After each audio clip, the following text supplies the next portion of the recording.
So now, yeah, we mentioned that we are Canada's first girl power fandom convention. I only know of a couple with a similar type of focus in the States. Um, Geek Girl Con is probably the one that most people have heard of, and there's a Women of Wonder Con down in Texas as well. I don't know anybody at either of those, but I follow them and I think they're cool. I'm actually not an event planner by trade. It's something I just kind of came into. So I am professionally a graphic designer, web designer, and marketing coordinator, and I currently I work in-house, and that's usually what I do.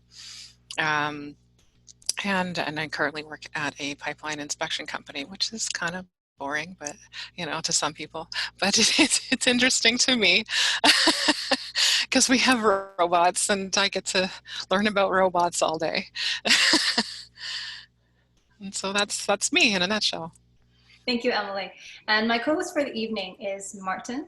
He was the anime master at YTV, and he has deep knowledge of the entertainment industry and anime culture. Martin, would you like to introduce yourself? You introduced me components. I'm still with Chorus in still in other venues, but I've had a lot of experience going to a lot of various anime conventions and also been staff on Anime North as well. So I've had it gives me a chance to look at things from different perspectives. And so now with the current pandemic, this now gives us a chance to look at topics that we never had a chance to discuss before. That's right. Thank you, Martin. So before we get started, I just want to let everyone know that this panel is being recorded for people that couldn't make it today but still want to listen to the panel afterwards. During the panel, if everyone can please turn off their mics. It's optional if you want to turn on your camera, but you don't have to.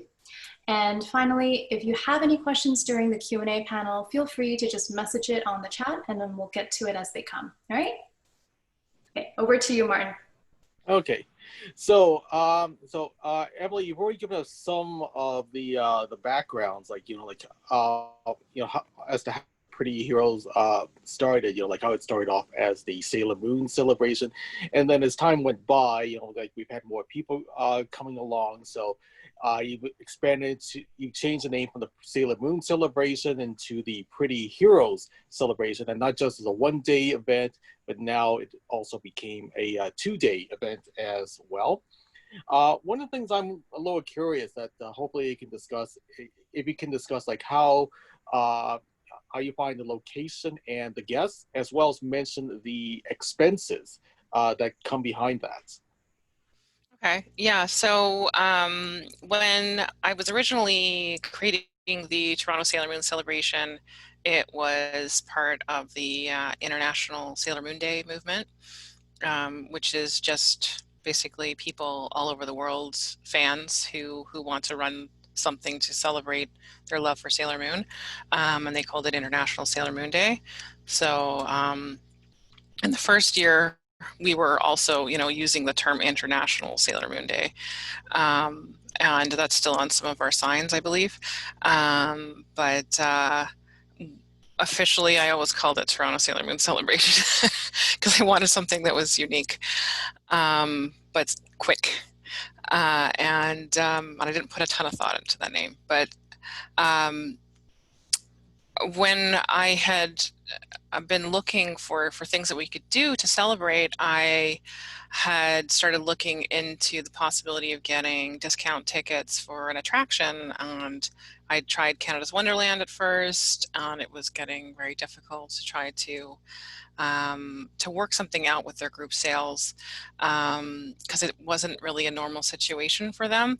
Normally group sales, they kind of expect you to buy everything all up front, and that wasn't something I was prepared to do, not knowing how many people would be there and who was going to pay and all that kind of stuff. And then I reached out to the Science Center, and they were very interested in just giving us a discount code, and I didn't have to pay anything up front for that.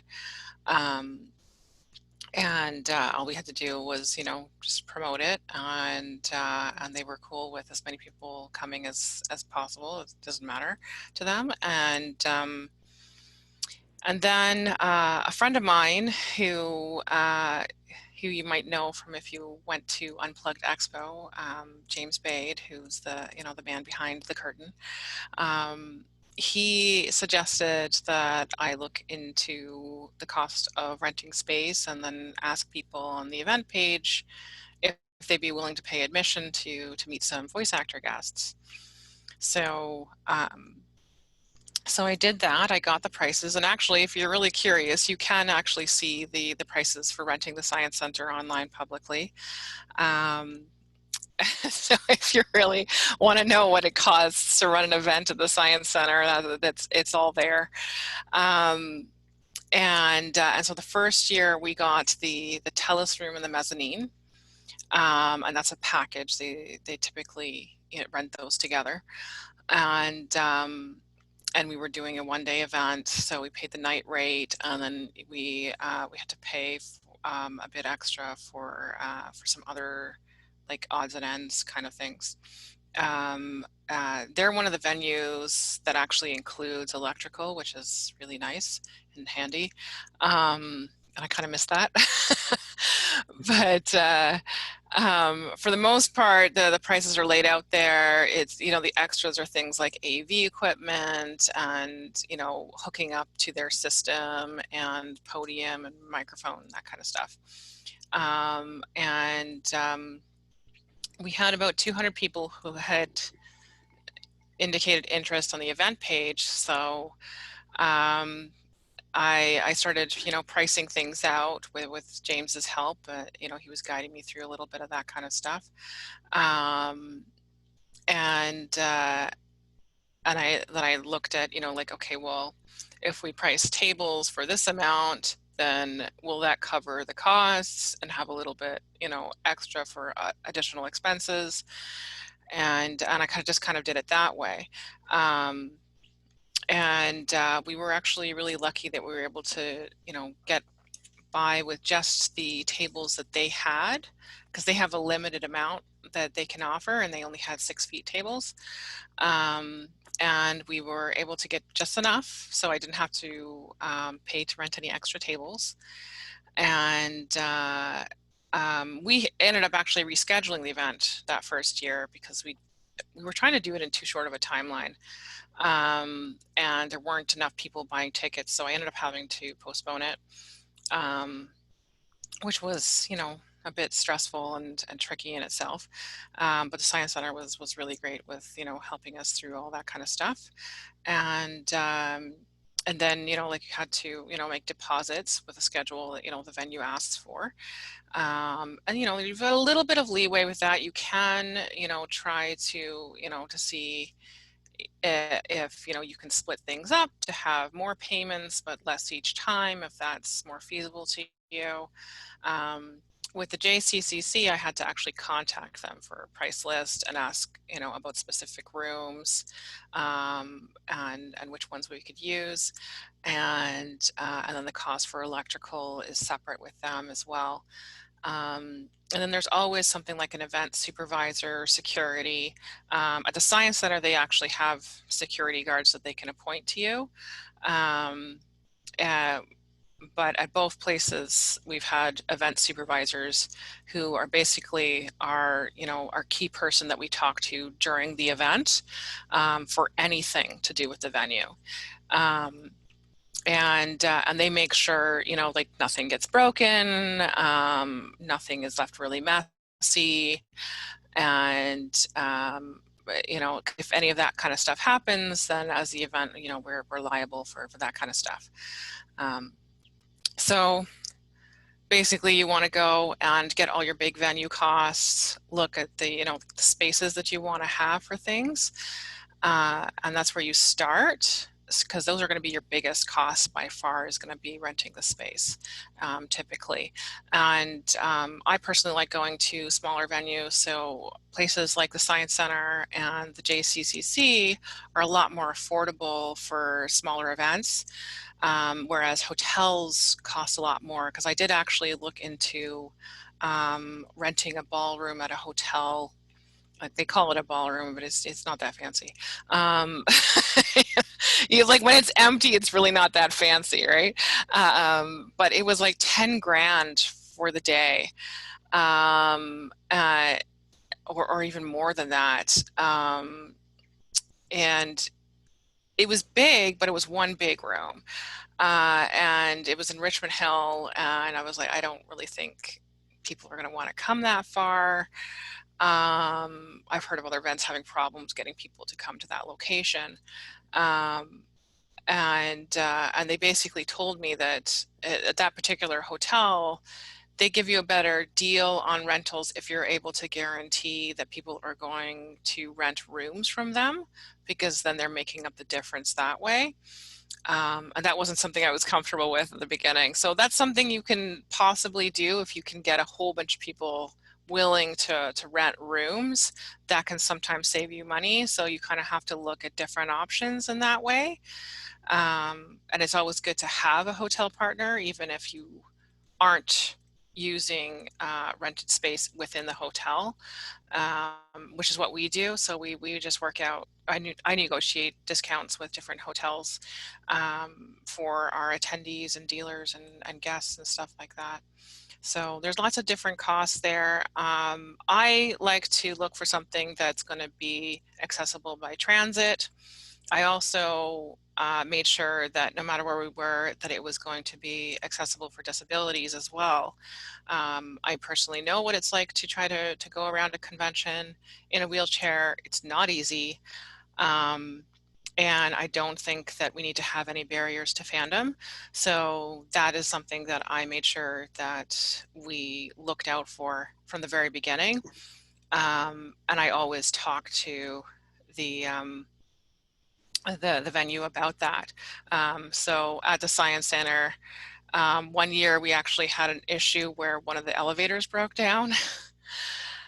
And so they told me, okay, we have a backup plan. We will escort people who need the elevator over to this other one and then use that. And then it worked out and they took care of people. It was a little more inconvenient, but they made sure that people were able to access everything. And I thought that was really good. And at the Japanese Canadian Cultural Center, they do actually have a secret backup elevator. It's not a nice elevator, but it's functional if the main elevator does ever break. So I did ask about that because I would hate if somebody, got trapped on the top floor and wasn't able to get down. So I made sure that we knew that where it was, and whenever we do our orientations with volunteers, we tell them where it is, so they're aware if we ever need to use that. And we didn't need to use it, so that was fine. But yeah, so those are different things I look out for. Like what's the location like? What's the parking like? What's the costs? All the rooms? How big are the rooms? What's included in that rental? Are there any tables and chairs and electrical? All those different kinds of costs, and you just kind of want to budget out, your big costs, and then figure out, what you are able to get in revenue in order to cover those big costs, and always have a buffer. My prices are actually on the lower end for what I charge to dealers in comparison to some other events. Because I like to do that. I like to be nice to people. And so what I do is I make sure that we cover all of the venue rental costs, and then we have a bit of a buffer to go towards, a couple of guests or so, depending on, the fees of those guests. But you're certainly going to have to look at the fees of guests as well. So if they're getting an appearance fee or an honorarium, you want to consider that. And then you want to consider if there's any transportation costs, hotel, anything else that you need to have for consideration. And some stuff I just kind of like added gradually over the years. So like on our first year, it was so tight. Like I wasn't even really able to offer much at all to our volunteers except for water, which I thought was extremely important to give them because I don't want anyone getting dehydrated. Um, at the time we were in late September, but it was still pretty warm. But that was the one thing that I made sure that we had because it's not that expensive to buy water. And then I think it was the next year we added snacks, and then the year after that was when we were able to start actually providing meals for all of our volunteers as well. Because it's so hard to get away when you're working the con. And it's something that I don't ever want to go back on. It's not something I'm going to cut. If there's something that needs to be cut, it's not going to be that, because everybody works so hard, and I'd rather be a little bit in the hole for that, and I do well on picking out groceries anyway. And the Japanese Canadian Cultural Center is just down the street from a superstore, and it's so easy to get a whole bunch of stuff there. And then we have a massive fridge that we're able to store stuff in. That's another thing you need to look at, is if there's refrigeration and what sinks you have access to and stuff like that, because you might not really think of that, but it makes a huge difference. So at the Science Center, we only had access to ice, no fridge. But we did have like a separate little like area that we could put stuff. And then at the Japanese Canadian Cultural Center, we have access to a walk-in fridge, but we're not allowed to use the kitchen unless we rent that as well. Okay. So, yeah. Okay. Now, now you already mentioned like everything you went to, like the locations, what to look out for, also like costs to go with the guests. Now, some of the other important components of the convention itself are the artist alley and the vendor tables. Are there anything? Is there anything that people should learn about when it comes to planning with the artist alley and vendor tables? So the biggest thing with the dealer tables, and I call them dealers just to be more general, is you need to think about how much space everything's going to take up. So you have to consider the size of the tables, how close they're going to be together, where you're putting gaps, how big those gaps are going to be. And you also have to think about how much space you're leaving behind the tables for chairs to get out so that people can always have a way to get out safely in case of an emergency situation. So we don't allow anybody to, to put stuff behind their table that will prevent other people from walking behind. Like you could do that temporarily if you got to pull a box out and rifle through something and then put it back under your table, that's fine. But you can't have it constantly back there and then somebody gets trapped, because that creates a safety issue. And so we usually have like 2 to 3 feet behind the table so that people are able to actually pull back out, and they can get up and they can walk out. And then we also have to consider ceiling heights. So at the Science Center, they have enormous ceiling heights, and so you don't really have to worry about it there. But at the Japanese Canadian Cultural Center, it's a lot shorter. So you're looking at like about 9 feet or so. And I actually had to do the weird research of, how far must you be from a sprinkler system in order for it to be considered safe and within fire regulations? And the answer is 18 inches, and that's your Jeopardy trivia for today. So we had to set a height for everybody.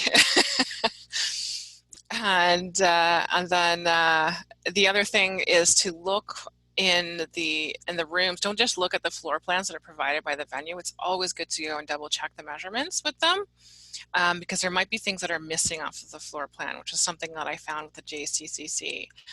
And it was a new venue for us last year, so we weren't as familiar with, the little quirks of it and stuff, because every venue's got, something that's a little bit different.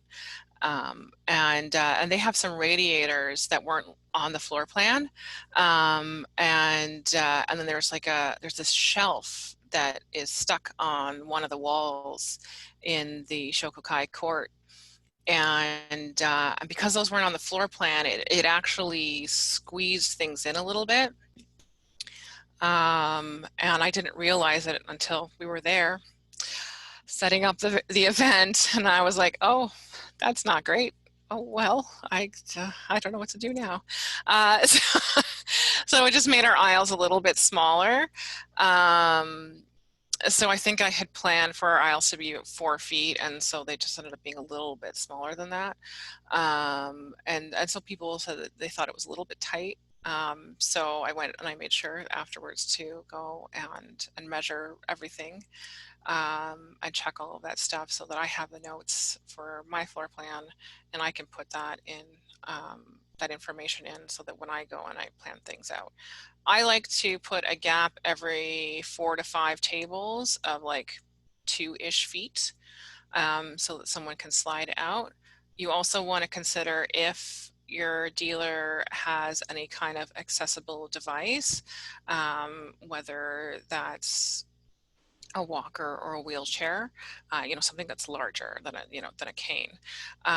Then you want to make sure that you place them in a location that might have a little bit more leeway for them to be able to get in and out, and have the option to be able to get behind their table, because they should be able to do that if they don't have somebody that they can use to help them. And that's actually something that we have been planning for this year, because we have one artist who signed up who uses a wheelchair, and she has a couple of people who help her, but we wanted her to be able to have the flexibility to go behind her table, so I specifically put her in a location where that would be possible. So you want to think about that kind of stuff. And yeah, you don't have to use a fancy program. I personally use Adobe Illustrator because it's something I'm comfortable with, and I use it with my day job all the time. And I've written tutorials on Illustrator so it's very familiar to me. But you can even go to pencil on grid paper, and as long as your proportions are accurate, you'll be fine. So really, having accurate measurements is more important than how you make your floor plan. And also make sure you have backups, because you don't want to lose your only floor plan. Now, now you've been like talking with like the JCCC, and also the science center, and as well as talking with the agents when it comes to booking guests, and of course all types of dealers and people that work on the artist alley. Now, of course, in order to protect yourself, there are some things that you should probably get in writing. Can you give us some examples, like some of the things that you should get in writing? Things that I should get in writing for guests, or Or for any type of situation. It's like um, maybe like if you're dealing with the location, or if you're dealing with the guests, or if you can give us like some examples that people should learn from. okay, well, so starting off with the venue, you always have a contract with your venue. And they will start off with like a standard kind of boilerplate that they have, and then if there's any kind of deviation that you want to that, you have to negotiate with them specifically, to see if they can do that. And sometimes there are things that they don't actually put in that written contract that are part of their standard offering, and how they handle things. So they'll always have a standard way that they handle refunds, for example, and cancellations. So you can ask about those things, and I would say that considering the current climate, that it's prudent to ask about those things a lot more, to be aware, like what's the situation if I cancel as the event runner, because I haven't sold enough tickets or whatever, versus there's an act of God or pandemic type of event that's completely out of everybody's control that nobody's ever expecting. Does that change anything, right? So you do want to know those kinds of things. Now, with the Science Center, when we were there, I had asked that, when we were running the first event, I said, well, what if we have to cancel? Like, is there any possibility of a refund? I just need to know, like what are the options? And they said, no, there's no refund, but you would be able to credit it towards, a future rental. So the money would be held, basically. It wouldn't be gone entirely, which sounded to me like something that's a little bit more typical. I don't know if that's still what they do, so don't, take that as, the fact of what they do now. Um, um, and I know that there were certain things that, after we had a really good relationship and we'd been there for a while, they were very lenient with me with certain things, and it kind of surprised me sometimes. But sometimes when you get a stronger working relationship with a venue, then they'll be a little bit more chill about when your deposits come in because they know you're good for it. So you want to think about that. So when we had to reschedule Pretty Heroes this year, because we decided to originally schedule to late November, and we're still hoping that that's going to be able to happen, but we're not 100% sure if that's going to be a hybrid event or if we're going to end up having to cancel this year. Things are still kind of up in the air, and I already made a promise to talk to the JCCC next month about how things are and where we see things going. But we had to talk about modifying the contract, not only for the new dates, but what if we have to cancel? What are the options? And I just wanted to have something in writing, so that we're clear from both sides about what happens. So I'm not going to talk about that, the specifics of that, because it's private. But we were able to work something out that worked for both of us. So that I can make sure that I don't go personally into a ton of debt if everybody wants to get refunds, because that is something that I had to consider. If you cancel an event, people are going to want refunds, right? And even if you postpone an event, sometimes people will want refunds. And I've been very, very lucky that not a lot of refund requests have come in, and a lot of people want to see the event continue. But I also had to consider, what could I do that was the most compassionate thing there. And then when it comes to guests, I don't tend to do contracts for everybody across the board. If it's somebody that I already know personally, then sometimes something that's a little bit more casual, like just written in emails, might be fine with them. And that really depends on your relationship with that particular person. If you're going through an agent, you always have to use a contract. And one of the things that I found that can be tricky with agents is sometimes they will treat the contract as the whole thing. And if it's not in the contract, they forget it. And then they don't necessarily communicate that. So really watch out for that, or you could get really burned for things that you thought were already agreed to in writing, and they completely forgot about it and it wasn't communicated to the talent, and then there's misunderstandings, and all kinds of things can happen there. But in a guest contract, you're going to want to lay out, how much they are being compensated, if you are providing any kind of lodging, what kind of transportation you're providing, if any,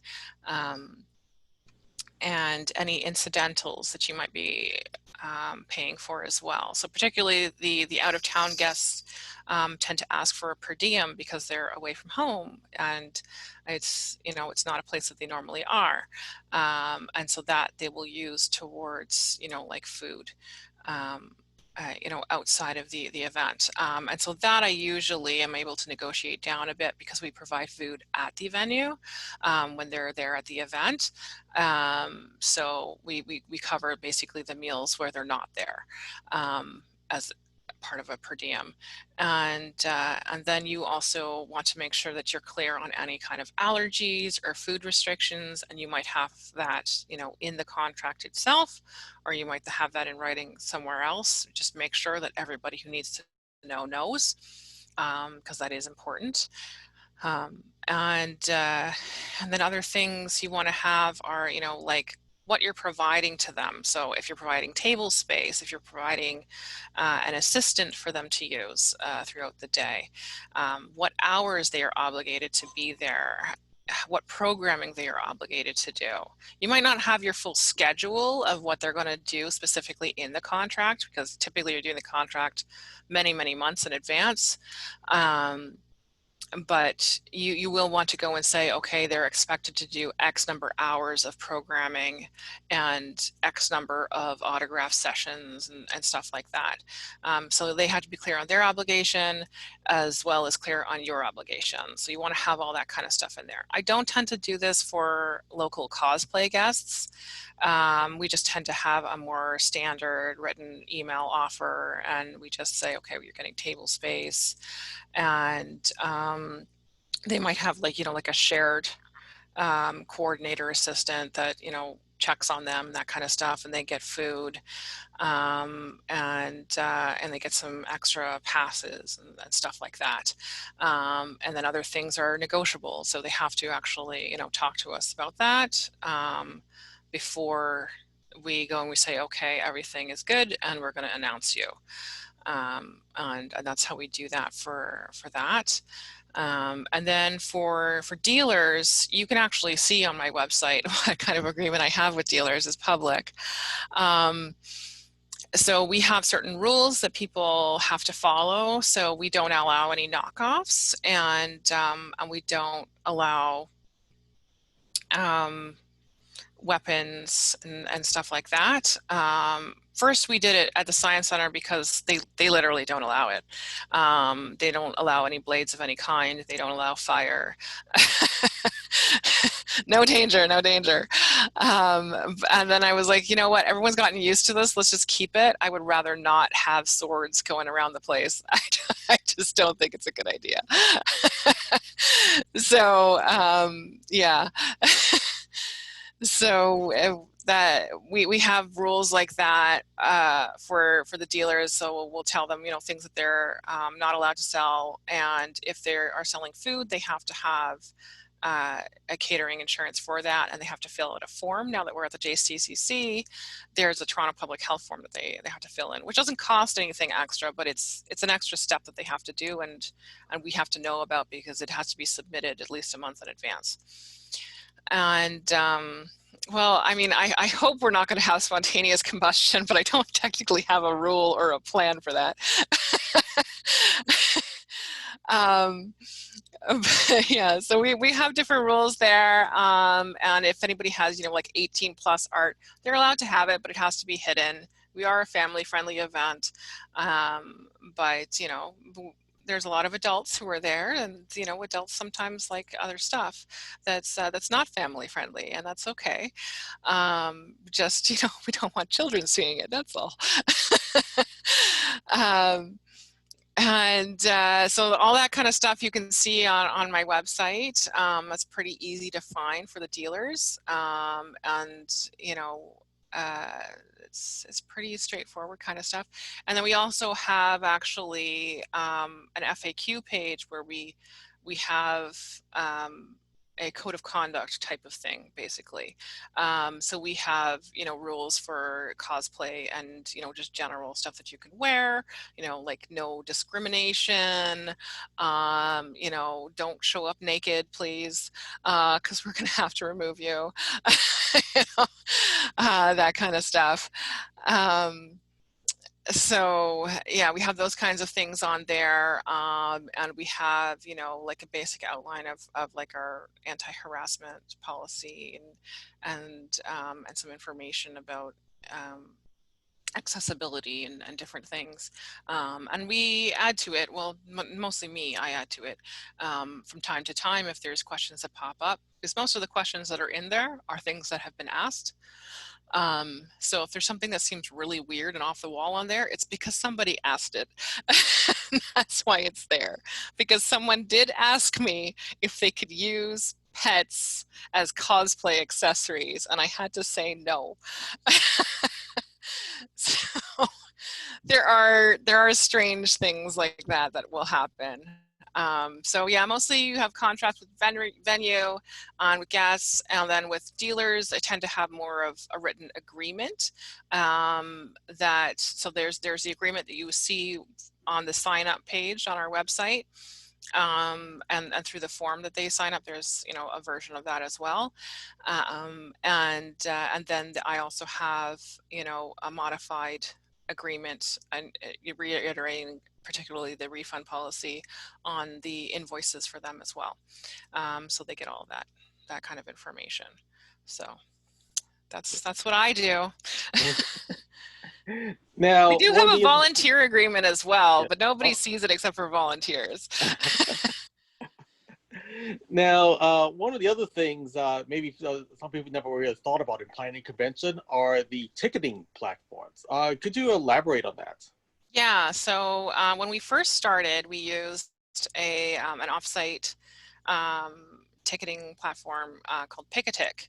At the time, they didn't charge you for using the service. The only thing you had to pay for would have been like the processing fees. But if you had to do a refund, they would refund the whole thing, which was really nice when we were just starting out, because we didn't really have any money to work with, right? Um, so that was really helpful. But basically all of them will charge you something now, and you just kind of have to check what the costs are like. I found Eventbrite is extremely expensive in comparison to a lot of other ones. Now, you do have to balance that out with the way that Eventbrite will advertise your event to people, because they send out, like weekly suggestions to people who have opted in of different events. So that might be worthwhile for you, depending on, how you weigh things. For me, it wasn't. Um, so what I ended up looking at when I was trying to determine how long we were going to stay with Picatech, like I think we used it for like a couple of years or so, like 2-3 years maybe, and then I started looking at other options to see if there was any way to save a little bit more, and not necessarily have it be a completely separate platform. And I also looked at Universe, which I don't really see as many people using, but their pricing was much better than Eventbrite, and I think it was actually a little bit less than Picatic was at the time. I don't know if that's still true, but you can do your own research.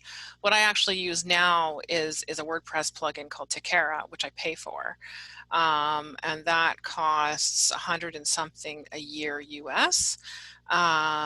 So depending on how many ticket sales we have, it's way cheaper, and then we are connected to PayPal, so then we have to pay the PayPal fees on top of that, which is the 2.9% plus 30 cents a transaction, and then you have to consider, like what are the PayPal standard terms, because you can't really change their refund policy. So you have to look at that as well. And of course, there's always an option for you to not use a specific ticketing platform and, like make your own thing or whatever, and just, use PayPal. But then or some other service. We did use another one before, and then we had a problem with someone committing fraud against us, so I left that platform. And you want to make sure that you know what your costs really are, because you have to consider you're losing that money, right? Um, and then also, what information are they giving you that you might need for your taxes later? Because regardless of what kind of business you are operating under, you will have to submit your, the information for your taxes. So I'm a sole proprietor. So I have to go and list out, the revenue that comes in, and I list the fees that were charged. And so that all goes into my taxes. And it's nice with PayPal that they give you actually a really nice report that makes it very easy to do that. So I do like that they have that set up, even though, it would be nice to pay less than 3%. And some events will go and they'll pass on the fees, and there's nothing wrong with that. And certainly I can totally understand why we do that, especially if you're a much newer event. I personally just roll it in. So the only thing that I add on top is the GST that we now have to charge because we've hit the threshold for that. So Okay. Yeah. And Okay. actually has a question. He asks, how do you get vendors, and do you go and find them, or do they come and find you? Yeah, so in the beginning, I would go and find them. I would go to other shows, other conventions, particularly in the first couple of years, and I would walk the artist alley with a stack of flyers in my hand, and anyone that I thought had stuff like either merchandise or art that I thought would really fit in with what kind of audience I was trying to curate. I would hand them a flyer and I would say, hi, my name's Emily. I run this event and I really like your stuff. And if you would be interested in looking into being a vendor or exhibitor with us, all the information's on the website, no pressure. But I hope you'll check us out and let us know if you're interested. And that was it. I'm not a pressure salesperson. So so that's what I would do is I would just go and I would walk around and talk. And it was funny because some people didn't realize that it was me, the person running the event, that was doing this. So I remember one year that there was somebody, I think I had talked to her at like one of the events that's run by Fan Expo. I can't remember if it was Toronto Comic Con or their winter event they normally run. And then she contacted me a few days later. She's like, "Oh, somebody from your event mentioned you to me. I found your website, and I'm interested in getting a space." And then I was like, that was me. And so that's kind of what happens when you're a really small show, right? You're doing everything, and people don't always realize how much you're doing. So sometimes people realize who I am because they come and they talk to me at booths now. But in the beginning, nobody knew who I was.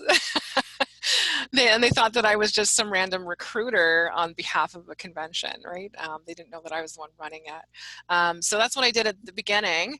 And then over time, I've built up an email list. So anybody who has been a vendor with us gets to go onto an email list, and they get emails typically in December because we're usually like a mid-year show. And we let them know, okay, dealer spaces are opening.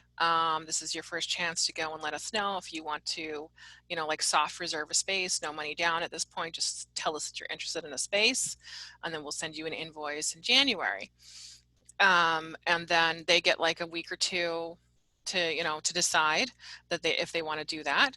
And then anybody else who has signed up for our mailing list, either in person or online, because there's multiple ways you can do it. You can sign up from our website, or you can sign up from when we're at shows, we always have like a paper that people can sign up to our mailing list from.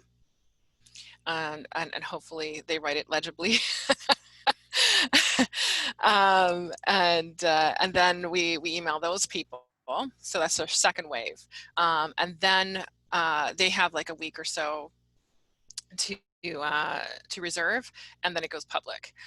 And then anybody who comes across our website can go from there, right? I never sell our email lists. I don't aggressively email people, and so yeah. Well, you don't have to write nicely because you can sign up online and you can just type it in. Don't worry, it's okay.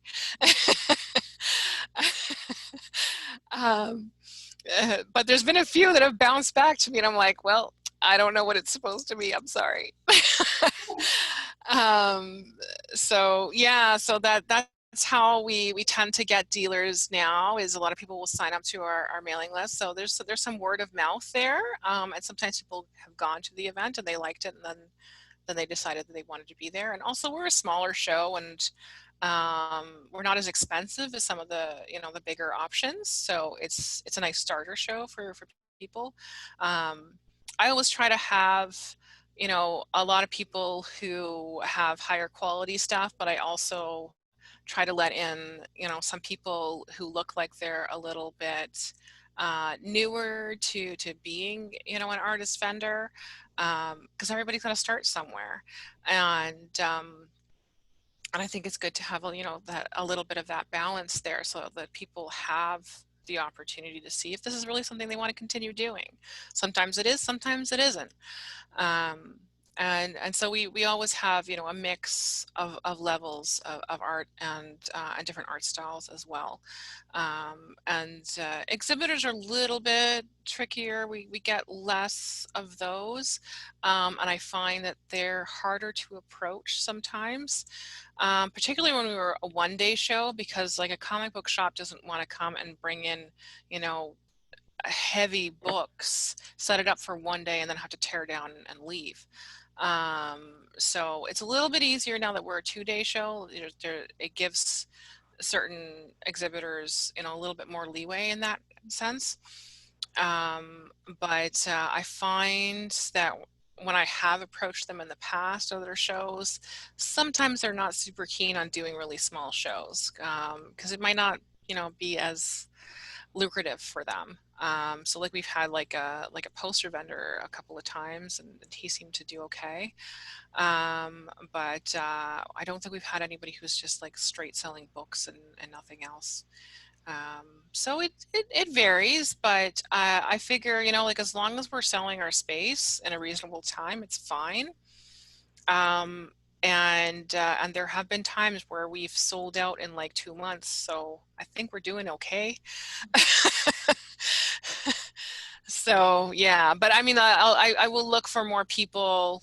If it seems like it's taking a little bit longer, I'll look for more people. But we actually do pretty well on the dealer front. That's not to say that we do everything perfect every year. Like there's always some people who don't like a show for whatever reason, and there's many reasons. And sometimes those people don't come back, and then other people come in, and that's okay. It happens. I don't wish anybody ill. Um, and also Mel has a follow-up question to that, and she asks, what about workshops and panels? So workshops and panels are a little bit harder to fill. And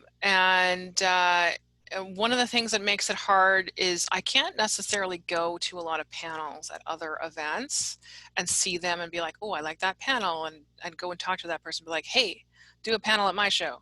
Um, so it's not super easy to recruit people for that. Although I would love to, I just don't have the time, because usually I'm at the booth promoting, or I'm doing my own panels, and then I have to run back. So I don't have a ton of time to go and do that. So it's harder to find people to do panels and workshops. We do try to, like to offer discounts and stuff like that. I can't give a free badge for doing one panel. It's not something that we're really able to do, unfortunately. We're still too small of a show to really be able to afford that. And I don't have high revenue coming in from elsewhere to offset it. But like I do, like I reach out to people that I know. We do have a sign up form. We do try to promote that sign up form. And we do have, like all of our guests have to do some kind of panels and workshops as part of their appearance. So that fills a good chunk of programming as well. And I personally can't do much of the panels myself anymore, because I'm so busy running around the whole convention. But that's something that I did in the early days, and then we started finding that it was getting harder and harder for that to continue, because then whenever I was in a panel, nobody could ask me questions, and and so they just had to, kind of wing it for an hour and, and hope for the best.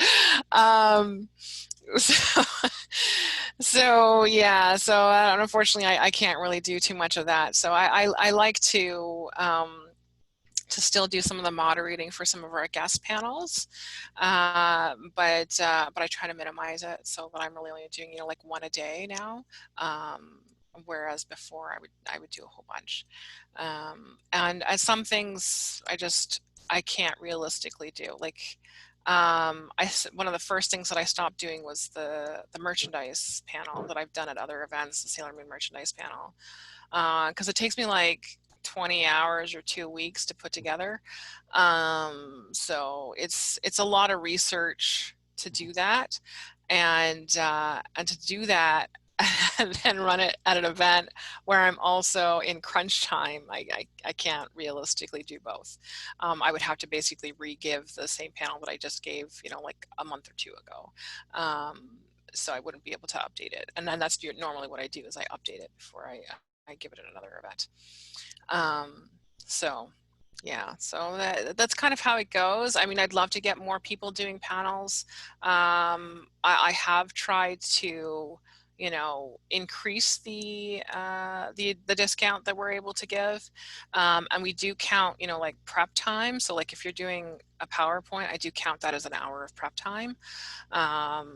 I know that's not always accurate, but you know, I figure at least it's something, because I know other events don't. So I try to look at what other events offer too. I know some will give you a free pass for doing one panel, and some will want you to do 5 panels to get a free pass. So it varies all over the place. And then for like our craft workshops, we pay for the materials. We give you a budget that you have to stick within, and then anything over that we either have to charge to the attendees who are participating in that workshop, or you know, we have to figure out some other way that we're getting the difference of the money. And so now I have a bunch of craft supplies in storage. And so now we have to tell people that if they want to do a craft workshop, then you've got to give us a list. So if we already have stuff, we're not buying extra of the same thing. I have way too many little bottles of glue. It's ridiculous. So yeah, we do that kind of thing. And then, you know, if you're doing like a craft workshop, you also get, you know, like basically like the panel kind of discount as well, in addition to the materials.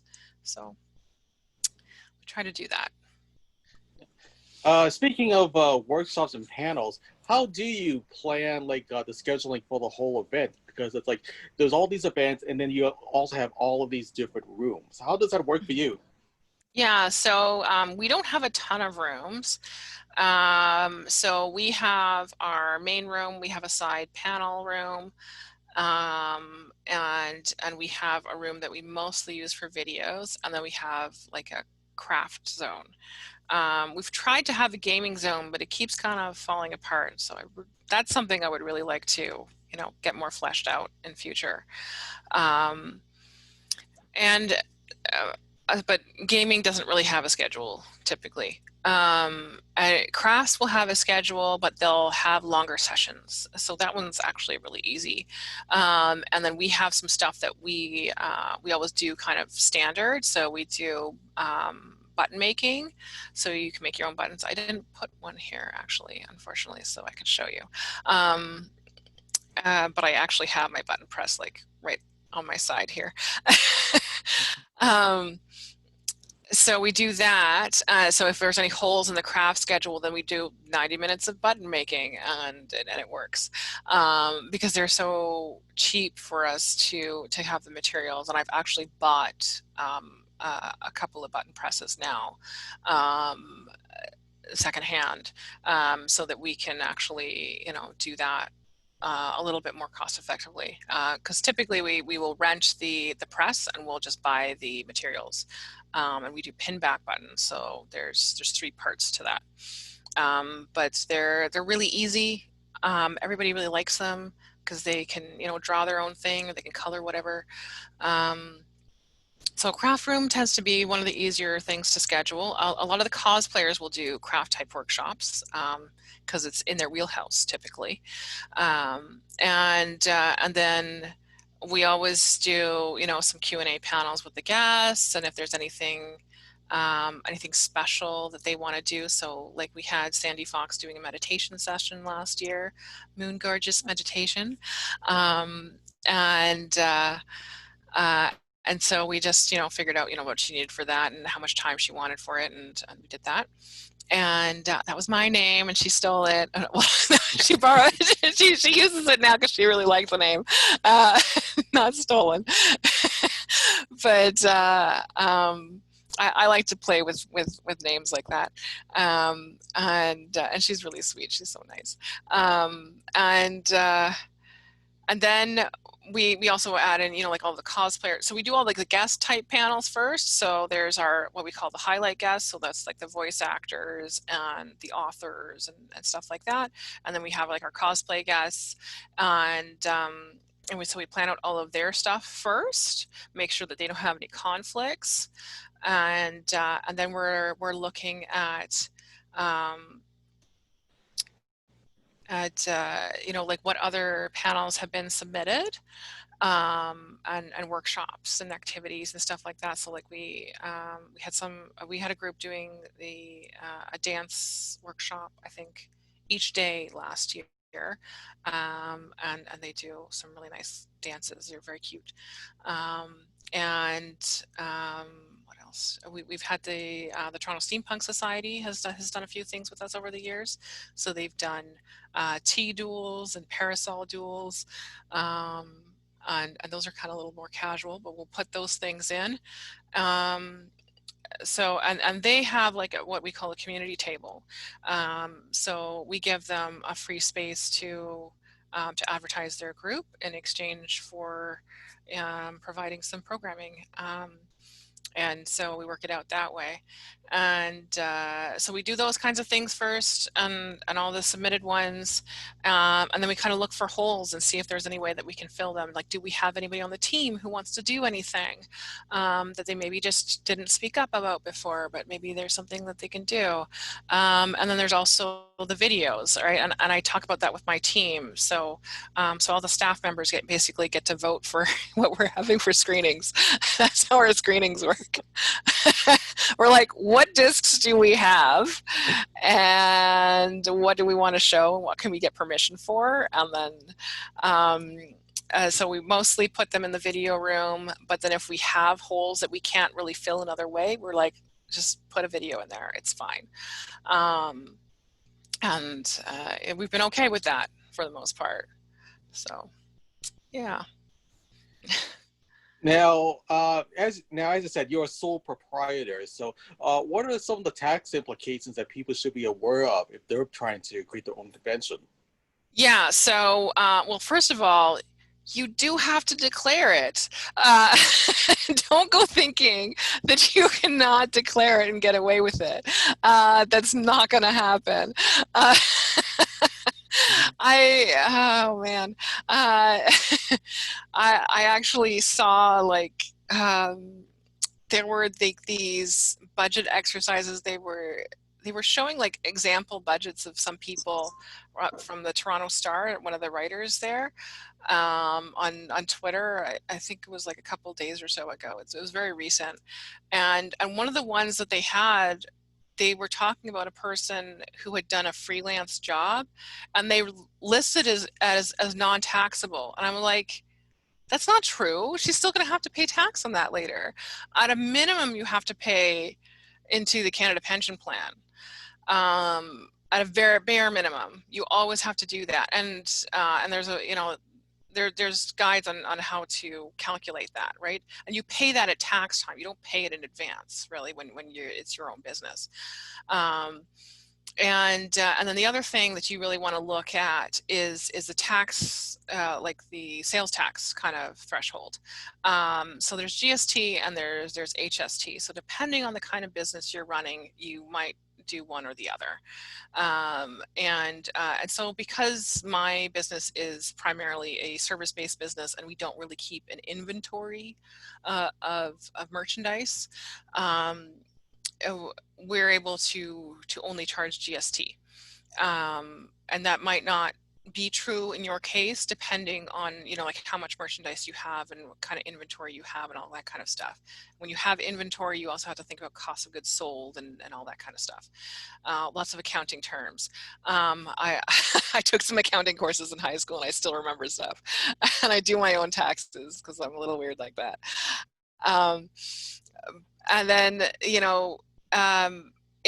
in Ontario, Canada, what you have, there's actually a limit where you can actually not charge tax. So you don't have to charge any tax if you are under $30,000. Once you hit $30,000, you must charge tax forever.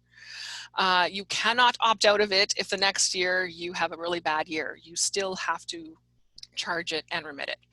And the way that works is you go and you say how much tax you took in and how much tax you paid. And then whatever the difference is determines if you are getting a refund on your GST or HST, or if you are actually paying GST or HST to the government. And it's not really paying because it's stuff you've collected. But that's essentially how it works. So there's a Canada Business website that you can go to that has all this information about taxes, and it is an official website. And you can also call Revenue Canada. They have a toll-free number. They will answer all your weird tax questions. So please don't be afraid to call them and ask them weird tax questions, because I do. So and the other thing is, like you will have equipment that you will be using for your business. And if you use it a significant portion for your business, you're going to want to put that on your taxes. And that comes under what's called capital cost allowance. I know I'm nerding out about accounting and taxes right here, so I hope I'm not boring you guys, but but I have to do this every year. So anytime you have a new item, you put it in there. You have to find out what the CCA class is for how much you're able to write off per year. Some things are written off at 100%, such as supplies, what they call supplies and expenses, and then other things will have different values, right? And they will actually list in the tax guide some common items. So they'll list computers and there's special rules for like vehicles and buildings and stuff, which I never had to pay attention to because I don't have those things for the business. And then if you come across something that you're not really sure where it fits, that's where you go and you call Revenue Canada and you say, I don't know what class I should put this thing under. Describe what it is, what it's used for, and then if they can't answer you right away, they'll have somebody call you back. And I've had that happen a couple of times. So I don't know if they fixed it since, because it's been a few years since I've had my DSLR camera, but because I did that when, because I did freelance graphic design before I started doing the convention. I had to put my camera in there because I actually used it for freelance jobs here and there. And I was like, well, what's the class for this? Because for some weird reason, it's not listed in here and it's not the same as a film camera. It's a little bit more like a computer. So like, do I treat it like a computer or what? And so then they had to get back to me. I can't remember it off the top of my head, but it's, but I did that. And then the other thing was I have a Wacom drawing tablet. And so I had to explain, it's a drawing tablet that attaches to a computer. And then they had to tell me what the class was for that when I put it in. And if you make mistakes on your taxes, don't freak out because they check it. The Revenue Canada checks it and they'll tell you if you made any mistakes and they'll make adjustments. It's not a big deal. You don't get in trouble for that. Just do your best and it's okay. So you want to think about those kinds of things for tax implications. You want to make sure that you put things in the correct categories. I actually ended up having this was over a year ago now, I had a meeting with a representative from Revenue Canada to talk about the way that I was doing things, to make sure that I was on the right page. And she actually said that there was more stuff that I could write off, and certain things that I could recategorize. So one of the things she told me was that food expenses, so when we're out doing promotion, that food expenses could actually be listed under travel rather than food. And then you actually are able to basically get credited more for doing that. So I was actually getting credited less than I was supposed to, because I had put it all under food, because I was like, well, food is food. But I was wrong. But it was a small amount. I was like, oh, it's okay, it's fine. And then also I used my car partially. So that's one of the most annoying things. So if you use your car even partially for business, you have to put everything to do with your car in, because then you actually have to go and say how many kilometers you've driven in that year total. And then you also have to say how many kilometers you drove for business purposes. And then it uses that number as a percentage to calculate how much all the costs for your car went towards business. So it'll look at your gas, your maintenance, your oil changes, everything, right? So you have to put everything in. So everything to do with your car, you want to keep all your receipts if you're using your car at all for business, and write down all of your mileage, write down all the kilometers of the routes you took for anything to do with business, whether it was going to buy stuff for it, whether it was going to the venue, whether it was going to a promotional appearance, anything. You want to put those in. And you want to make sure that you account for all of that. So there's lots of that kind of nerdy stuff to put in there.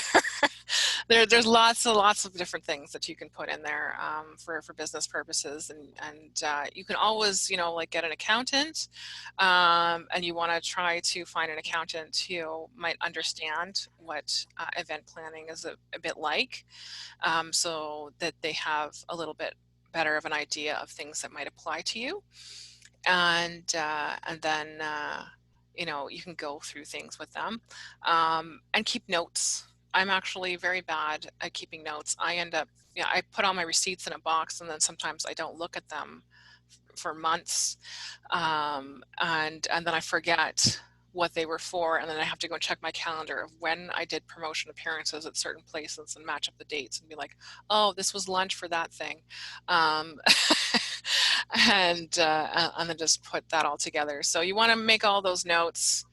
So journal it, whether, even if you don't have a more formalized accounting journal, even if you're writing down, okay, I went here, it was this many kilometers there, this many kilometers back, this is, what I'm, expensing for travel and all that kind of stuff. Because you're going to have to give those notes to an accountant, even if you're passing off most of your stuff to an accountant. So yeah, there's lots of different tools that you can use. I learned accounting back in OAC. I'm dating myself and saying how old I am now, but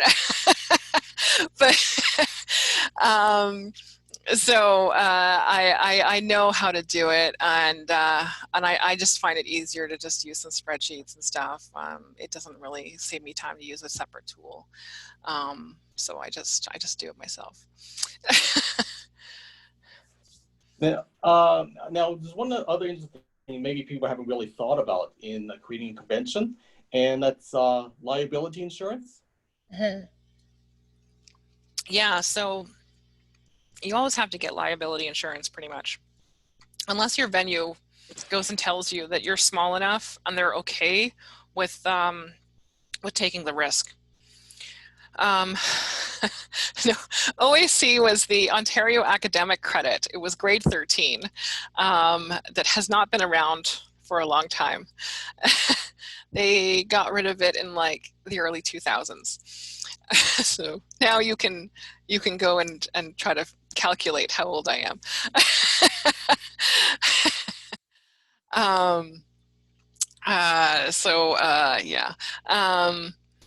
So liability insurance, every event will have pretty much liability insurance, and that's to cover if something happens. So if an attendee falls down, breaks their leg, then they can't sue you, right? And they can't sue the venue because you have that liability insurance. That's what it's meant to protect, right? Is to protect you from losing everything. And so that's why you have to have that in case, because depending on what you have going on at your event, there's different risks associated. So the moment you have dancing, your risk has gone up. The moment you have a stage, your risk has gone up. If you have pyrotechnics, your risk has definitely gone up. So and then it's also based off of the length of the event and how many people are there. And so you have to, basically it's a form you fill in online with the, insurance broker, and you say all this information about your event and what you want to be covered. And if you have a stage, you actually have to tell them who's setting up the stage. They always ask that, and I find that strange. I find it strange because I don't set it up. Like, don't make me responsible for the stage because we're not setting it up. And so you say all of that stuff, and then they get back to you in like a few days or maybe a couple of weeks, depending on how busy they are, with a quote. And then you just have to make sure that you pay that with enough time before your event in order to provide proof that you have the insurance to your venue. And most venues will want to actually be listed as additional insured on your liability insurance policy. So yeah. So that's something that you typically have to have. If you're really, really tiny and the venue thinks that you have very, very little risk, then they might actually go and say, okay, this time you don't need to have it. Do not depend on that. Be prepared to pay for insurance just in case. But that can happen when you're really, really tiny and they think that you're very low risk. And then some of your vendors may want to, your dealers might want to have insurance as well. I find that most smaller ones don't bother. They just figure, like the cost isn't really worth it. So if you have higher ticket items, it makes more sense to have some kind of insurance to protect your goods in case somebody steals anything, which we really hope never happens, but you can only do so much.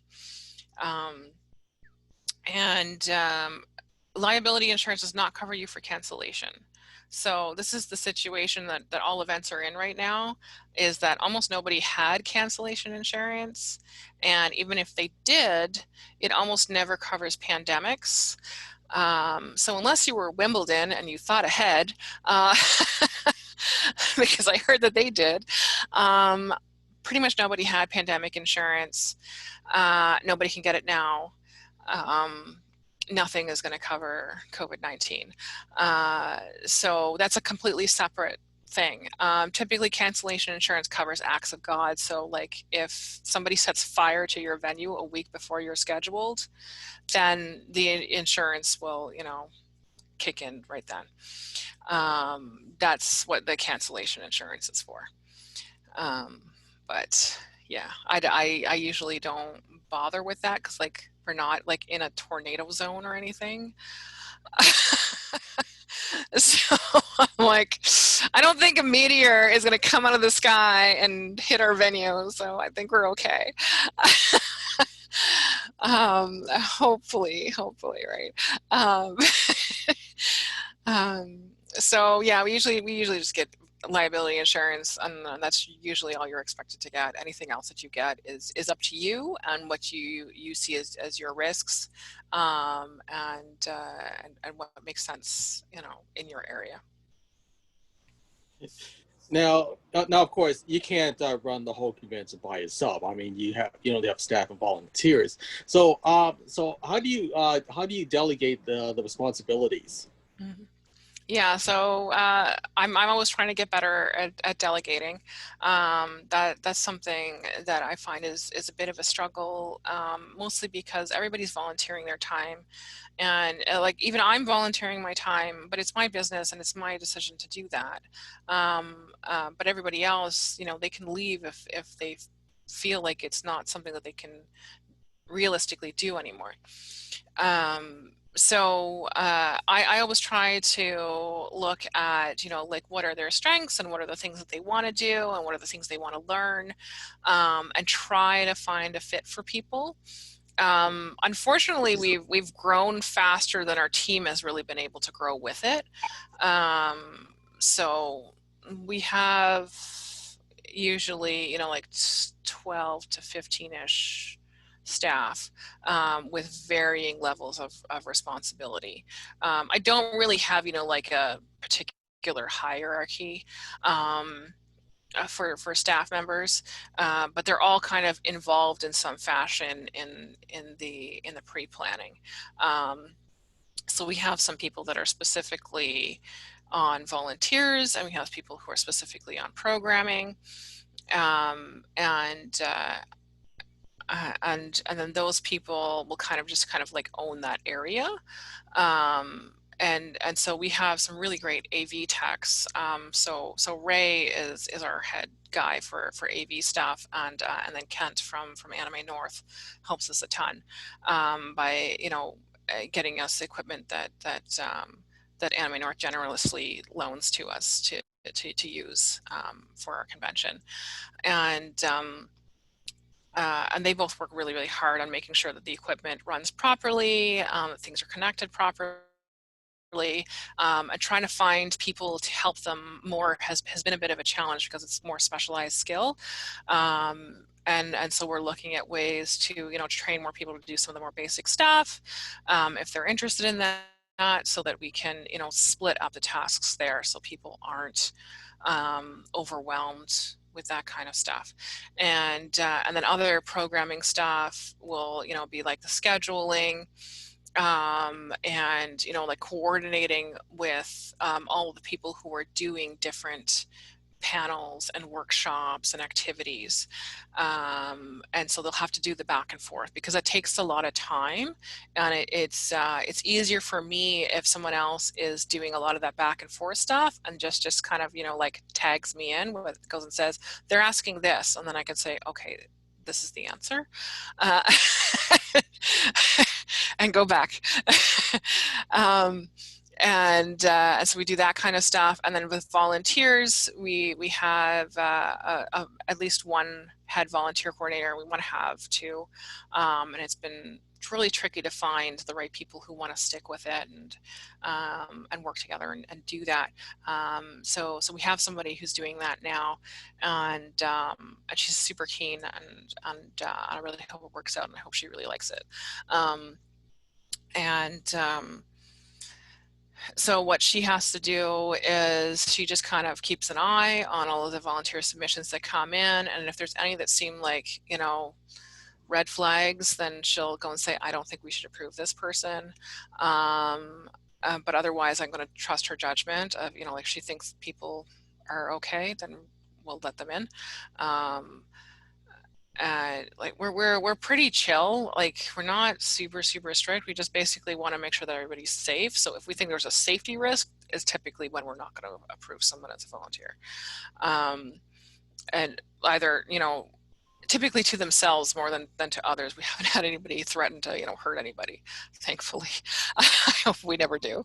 But we put on, like, on the volunteer form, like, if you're at risk of, like, having panic attacks and stuff like that, we suggest you check out the event as an attendee before you volunteer, because you can't just randomly leave your post as a volunteer. You don't have that flexibility. So we want to make sure that people understand that, there's a crowd and you might get overwhelmed. And if you really feel like that's not going to be the right fit for you, then it's better to, just take a back seat. And what other areas do we have? So like, we'll tend to have people kind of like stationed in different areas for different things. And then, so last year was Jessica was running the volunteers around. And we also had a person who was basically the point person on site for the dealers, so that if the dealers had any questions, they could talk to this person. And if there was anything, you know, like that person couldn't handle, then they would bring it to me. They would go up the chain in that manner, right? So, because most of the questions are going to be like, where's this exit, or where's the bathroom, or where do I get more badges, or, you know, like little things that most of the other people can take care of. And then we have some people on registration. Kay is our head person on registration now, and she kind of got dumped into becoming the head person of that last year, and she ran with it. And I was just kind of amazed at how much she was able to really do with it, because she really didn't get good preparation, because the person who was going to be on it, who had worked with her before on it, unexpectedly couldn't be there, you know, because of a situation that was out of everybody's control. And then Kay just, you know, rose to the occasion and did the best that she could with what she had, and she did a great job, and she's super keen on doing other stuff, and she's the reason that we actually had a suggestion box last year. So she made that box, and she read all of your suggestions, and she wrote them out into a little report for me. And it was great, you know, like she took that initiative, and I always think it's really cool when people take initiative, and I always try to appreciate that, and I think that everybody is really awesome, and I can't pay everybody. I wish I could. I wish we were there. I hope that one day we will be, so that I could pay them, you know, like for their time in advance as well as their time at the con. So, you know, like I give them food, and I try to, you know, like have appreciation parties for them and stuff, um, and I also try to be a friend, you know, a supportive friend. So if there's something going on that's making things challenging for them, you know, like I'm like, talk to me, just, you know, like let me know you need help. So I try to do that too. But I also try to tell everybody that if they're overwhelmed with some of their tasks, ask for help within the team. That's why we have a group chat, so that you can reach out to each other, because some people are going to be busy at different times than others, and a lot of people are able to, you know, like kind of shift around, you know, what they're able to help with. So I mean, it's a learning process, and that's one of the things that I try to get better at.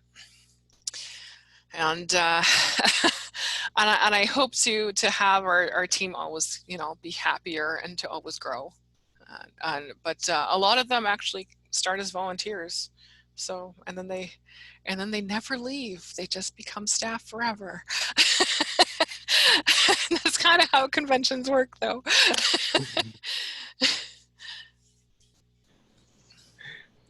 We did. There's another question that we have from Melmuff, who's asking, what were the attendance statistics for each year? Yeah, so our first year, and I do a warm body count, so I'm counting everybody, dealers, guests, attendees, everything. So first year was 180 people. Second year was 650. So you can see the jump. Third year was 1,400. And these were all single day events. So it was a huge increase. It was very unexpected, particularly the third year, because I didn't think we were going to get higher than like 800. But then, whoa, we got picked up by news outlets that year, and that was part of the reason. Now Toronto had written about us, and Narcity had written about us, and I believe Blogtio as well. And that was also the year that we had Sugarland Beard, which I think also helped. So a lot of people wanted to meet her. But then that was the time that I said, okay, I think we really need to split to 2 days, because we really can't handle much more people in a single day event. So it's going to be kind of crazy. And so that's when we split to 2 days. And and so then it dipped slightly, and part of that was because we were on Father's Day weekend, and part of that was because another event decided to choose the same weekend as us after we had announced, so that was a little disappointing. Um, and uh, and so I think we were around like 1,200-ish for the weekend that time, and we've kind of stuck there. But that first year that we were doing 2 days, it looked like it was a lot less people, because we used a lot more space and things were more spread out. So the bigger the space, the more empty it looks. So that's why last year I had scaled back the dealer space a little bit, because we had gotten feedback the year before that the dealers felt that they weren't making the sales that they were expecting to make. So we scaled it back, and then this year we were planning to scale it up a bit again. And I had already planned to have at least 5 foot between tables for the aisles. Not, intentioning for COVID-19 or anything, because yeah, I made my floor plan last year, December. So which I still have to update because it's not accurate anymore. Because some people have shifted to next year, and some people have come off the list. So I have to update that, but I haven't had a chance to do that yet. So yeah, that's kind of where it is. Yeah, yeah. Speaking of the COVID situation, because of the cancellation of a lot of conventions this year, what are some of the costs that you still had to endure? Like if a convention had to be canceled. Yeah, so even if we end up having to completely cancel, there are still my storage rental fees. I have an 8x10 storage unit that I pay for monthly. I get a decent rate on it, but that's still, it's never going away because I don't have a big enough home to take everything home. And then there's Takara, which I've paid for. There's my website hosting that I pay for every year as well. Um, and then there's of course there's the unseen costs of time, the effort that I put into things, the effort that other people put into things. We haven't actually run any paid advertising, so we're kind of okay there for now. And I don't really pay like our guests in advance.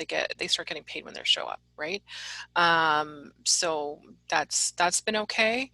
Um, I don't have a banking account with fees, so I don't pay for that. But I mean, like, we do lose like our PayPal fees for sure, for anything that's come in through PayPal.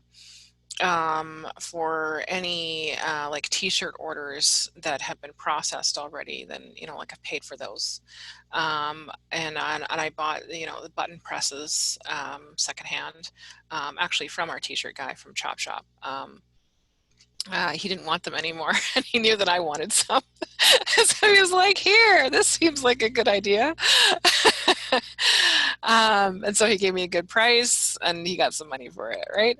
And so there's those things. And then I've been, debating on if I should consider, getting certain things this year, because if we're canceling, then now I have high revenue and low expenses, and that can mess things up tax-wise, because I don't want to have to go and pay a bunch of money in taxes when I didn't actually really make money. It's just being held for next year. So then that might mean that I have to go and put some of the expenses that would normally go to the next event earlier in order to offset that.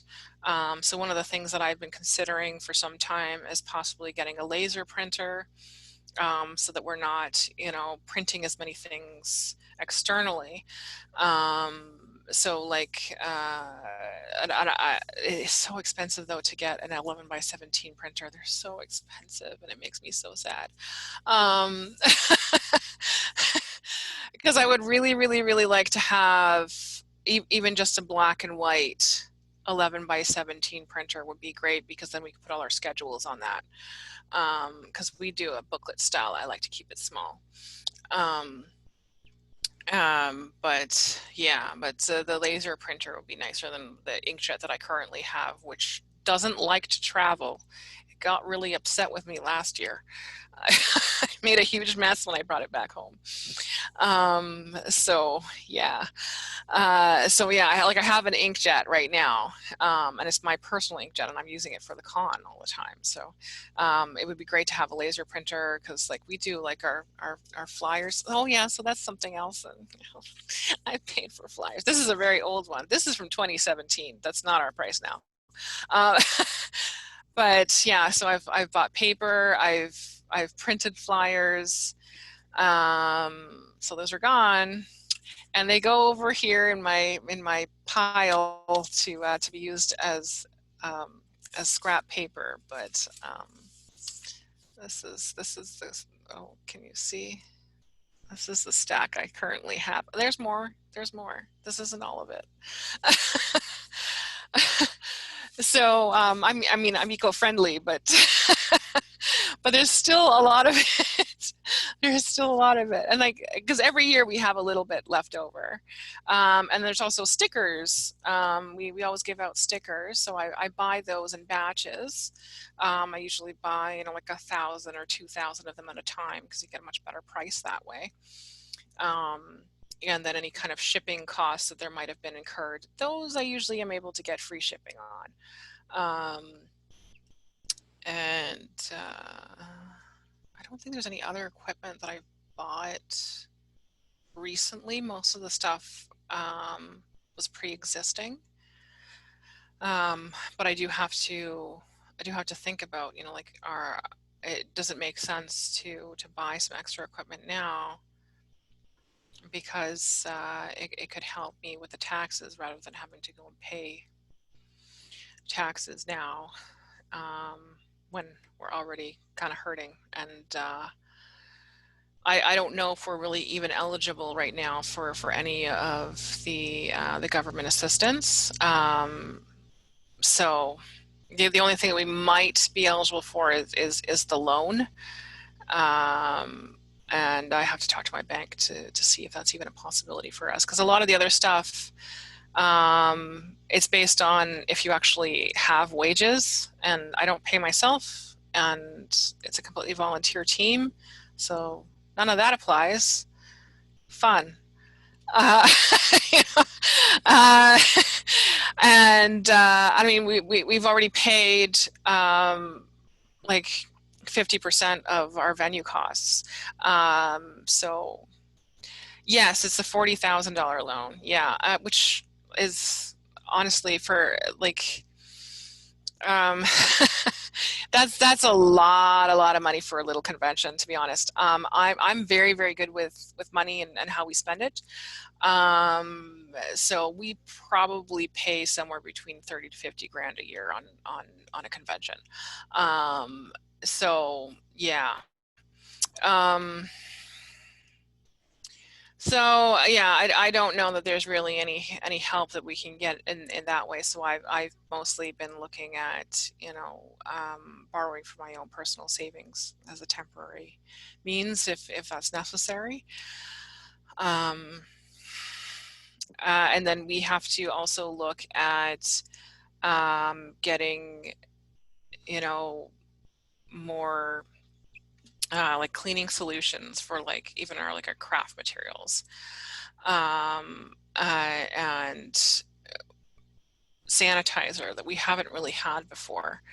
And yes, incorporating is something that I have been looking into. It's a time-consuming thing to do, but it is something that I have been considering to, protect my personal assets a bit more. But yeah, it does change certain things to do that. but yeah, it's tough, right? So if I do incorporate, then that's another cost, because that's not cheap. Um, and you know, like if I get an accountant, that's another cost. If I, you know, um, and then there's all, you know, like the hand sanitizer that we didn't have to buy before, and do we have to buy separate materials for our craft room? Like, are we now going to have, you know, separate utensils for people to use? Are we going to sanitize certain things that are reused? Um, and so those are different things that we have to think about. Um, so yeah, there's lots of little things that kind of add up. Makes it tough. Yeah. Now, I think one thing a lot of people should know about Pretty Heroes is that, you know, a lot of the material at the convention helps to promote female empowerment. Can you elaborate on that some more? Yeah, so um, when I had decided to make the change to becoming Pretty Heroes, and making it more of a girl power convention, I wanted it to be something that would kind of shine a light on strong female characters who might not really be as visible at other fandom conventions. And that's not to say that, you know, like they're bad or something like that. But I saw a hole that I thought should be filled. I mean, I've done enough research and presentations about strong female characters and Sailor Moon to know that these are characters that appeal to everybody, not just to females.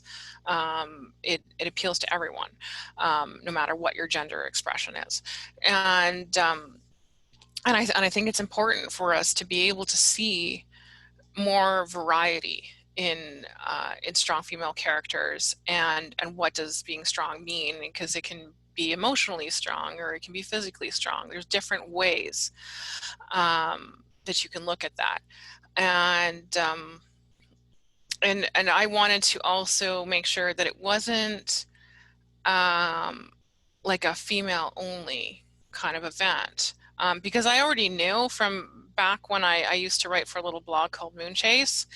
Um, we had done some surveys from even just Sailor Moon fans, and of course, you know, like the kind of sample size we got was mostly people who were normally reading Moon Chase, and a lot of them were fans of the Canadian dub. Um, but the gender split on that was almost even. It was only slightly more female than male, and and so I knew from that already that, you know, like there's a pretty significant interest here that, you know, like it crosses boundaries, you know, and I don't think that it's just Sailor Moon that's doing that. You know, I think it's other things as well, but um, I wanted I wanted men and also, you know, trans and you know, gender neutral and non-binary people to all feel that they were welcome. I want everybody to feel welcome and be able to celebrate these characters together. Um, so that's why I go and I say it's about strong female characters, the characters who support them, and real life inspirational women. So that's our, you know, our short version of what it's about. And I wanted to make sure that, you know, like we actually have the wider conversation of having people talking about, you know, like what's it like to support strong women and strong females, even if you aren't female yourself. You know, feminism is for everybody. Equality is for everybody, you know, and I know, yes, we could be going and saying it's all about egalitarianism, and that would be, you know, more general. But, you know, uh, looking at, you know, some of the challenges that are unique to women is something that I have studied more closely. I'm not trans or non-binary, so I can't speak to that reality because I don't live that reality, and I don't think it would be authentic for me to try to assume. And I think that there should be, you know, an event that does cater to that, but I'm not the right person to run it. I think it needs to be somebody who can really, you know, speak to that more authentically than I could. And I would very much support that kind of thing. So I wanted to have something where we could really, focus on those characters, and we could celebrate them together as everybody, right? And so that's kind of what it was for me, like the girl power is for everybody. And so like we have the stickers that say every girl can be a hero, and I keep thinking about, making an everyone can be a hero, so that we have something that's also for the non-binary folks, because I don't want them to feel left out. Because I think boys get to hear it all the time. Like you got Batman, you got Superman, you got Ninja Turtles, you got all these characters, and then girls didn't really get a lot of that. I mean, when I grew up in the 80s, like it's just not really a lot. I mean, there was She-Ra, and there was Gem and the Holograms, and then in the 90s we had, like some of the X-Men, which, I mean, like I love the X-Men, don't get me wrong. I enjoy all of these things, but they're kind of, few and far between. And I think that was one of the reasons that Sailor Moon ended up being so popular, was because it kind of crossed boundaries and it had appeal to everybody, right? So yeah. In the 80s, no, the cartoons were not black and white. It's not that far ago. No, it's in full color. Go watch Gem and the Holograms. It's lots of color, very sparkly. But yeah, so that's what it means for me. And I mean, like I just want people to feel safe and welcome, and celebrating their love for these cool characters. That's it. Okay. I just have one final question. Beyond like everything that we've already talked about, like on what it takes to organize a convention, are there any other little things that people should think about when it comes to creating a convention? Well, like you want to look at your costs, and you want to think about, all your liabilities, for sure, up front. And then you want to look at, like what kind of guests are realistic for you to get, like what contacts do you already have. Always start with who you already know, and who you know that might know somebody.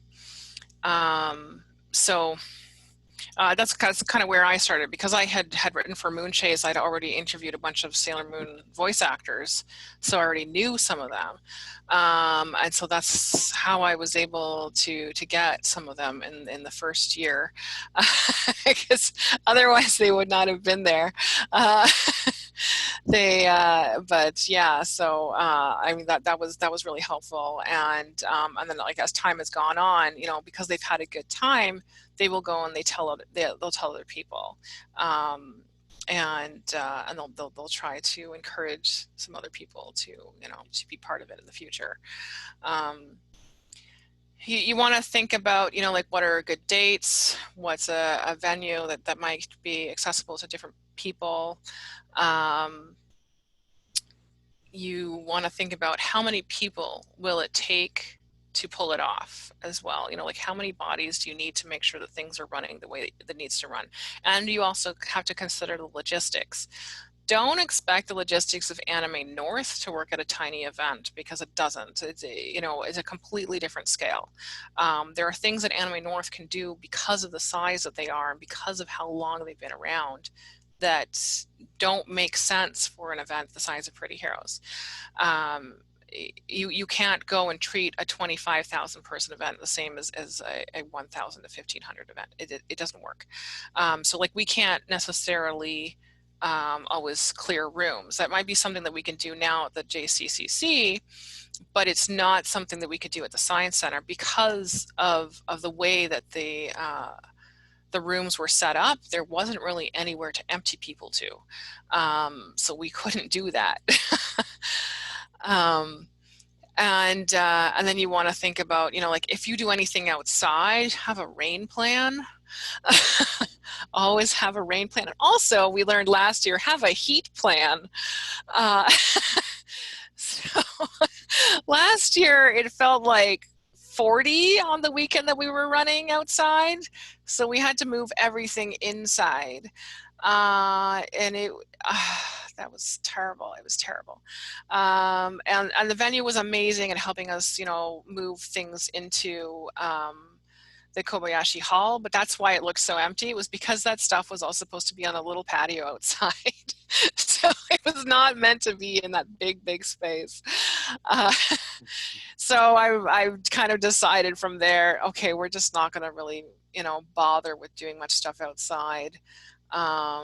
We're just going to keep it all indoors. It's easier to control the environment that way.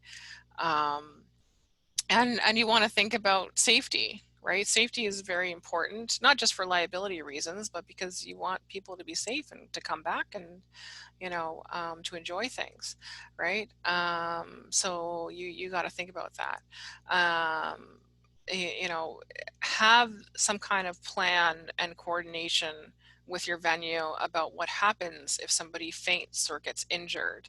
And know what the fire exit plan is, know those kinds of things. And look for places that you can promote, because a lot of events will have community space, or at Anime North they call them industry tables. They put all of the community groups in there, and so many of them will do table or booth exchanges, right? And they'll all have like slightly different rules on that, but a lot of them will allow you to, get a free space if you give them a free space. And you might have to give them a few extra badges or whatever to, make up the difference. But that can make a huge difference in your promotion, right? To make sure that you're getting out there. And think about signage. Like I actually have signs, and I've had signs from the very beginning. And I mean, I'm a graphic designer, so it's a little bit easier for me to make certain things. But like we have some banners that we use everywhere. Like we use them at the event behind our registration, and then we use them also during promotion. I have a big one that says Pretty Heroes on it. And then I have some roll up or pull up banners that I also selectively use in booths. If we have a bigger booth, we'll use them there, and we also use them at the convention. So, like you want to look for those kind of printing contacts as well. And sometimes they'll give you a deal if you pay cash. So that helps. It helps sometimes. So yeah, and I made sure that I got stuff that would last, that I would be able to use over and over and over again. And all of like the tablecloths that we reuse, like we get cloth tablecloths. I actually buy those. I buy them from Walmart for the most part. So we've got these black and white tablecloths that we use for different things. We use black ones for the gas, we use white for programming, and I buy them. And then at the end of the convention, I wash them, and then they go into storage. Because to rent them would cost almost the same amount. So you have to look at that too. So if you have to rent things, look at what the cost is to buy it versus rent it. If you can have the space to store it, and it doesn't really cost you much to store it, you might as well buy it, right? If, you have to weigh those kind of practicalities. Like I made sure that our signs were things that could be reused well. I didn't want to use foam core because I know that the moment the foam core hits the ground, it's done. It's terrible. Cloth is almost never provided with tables, by the way, almost never. In a wedding, they bundle it, but it's when you're running an event, they don't. You have at the Science Center, like they would even charge if you wanted to get plastic ones from them. So I was like, no thanks. I don't want to buy them that way. So we buy plastic ones for our craft rooms typically, and then we just toss them afterwards because they're going to get glue and stuff all over them. So it's just kind of gross. So there's no point in having heavy duty stuff for that typically. But I have been considering getting, like that really, like the thick plastic ones that you can put over top of a cloth to use for that. So I look at that, and also using things like FreeCycle and Kijiji to find stuff either for free or cheap we've had times where we had to use like TVs for like video games, and I literally got TVs for free, like CRT TVs. People will give them to you and ask you to take them. They will gladly give you a CRT TV for free because they just don't want it anymore, right? And so I was able to get those for free, and then I gave it away for free afterwards because I didn't need it anymore, and I didn't want to hold on to it for another year. So yeah, and then also, you know, events like Anime North will actually, you know, if you have a good relationship with them, they might actually help you out with AV equipment, if they're able to, you know, like to fit that in. And then there's people like me who do programming at other events. So that's what I do for other events. You know, if you ask me to run a panel, I'll be like, sure, I'm there. And I'll help you that way. I don't know how many people that entices to come, but but I do that kind of thing. No smashing, no smashing. We keep things no smashing, no smashing. We have had so I actually have like a it's called a garden chess set. It's this massive chess set with these pieces that are like 2 feet tall. And that people can play with. But it all fits into one little storage bin. It works out. So we have things like that for people to play with. Hula hoops are fun, and they don't damage anything really.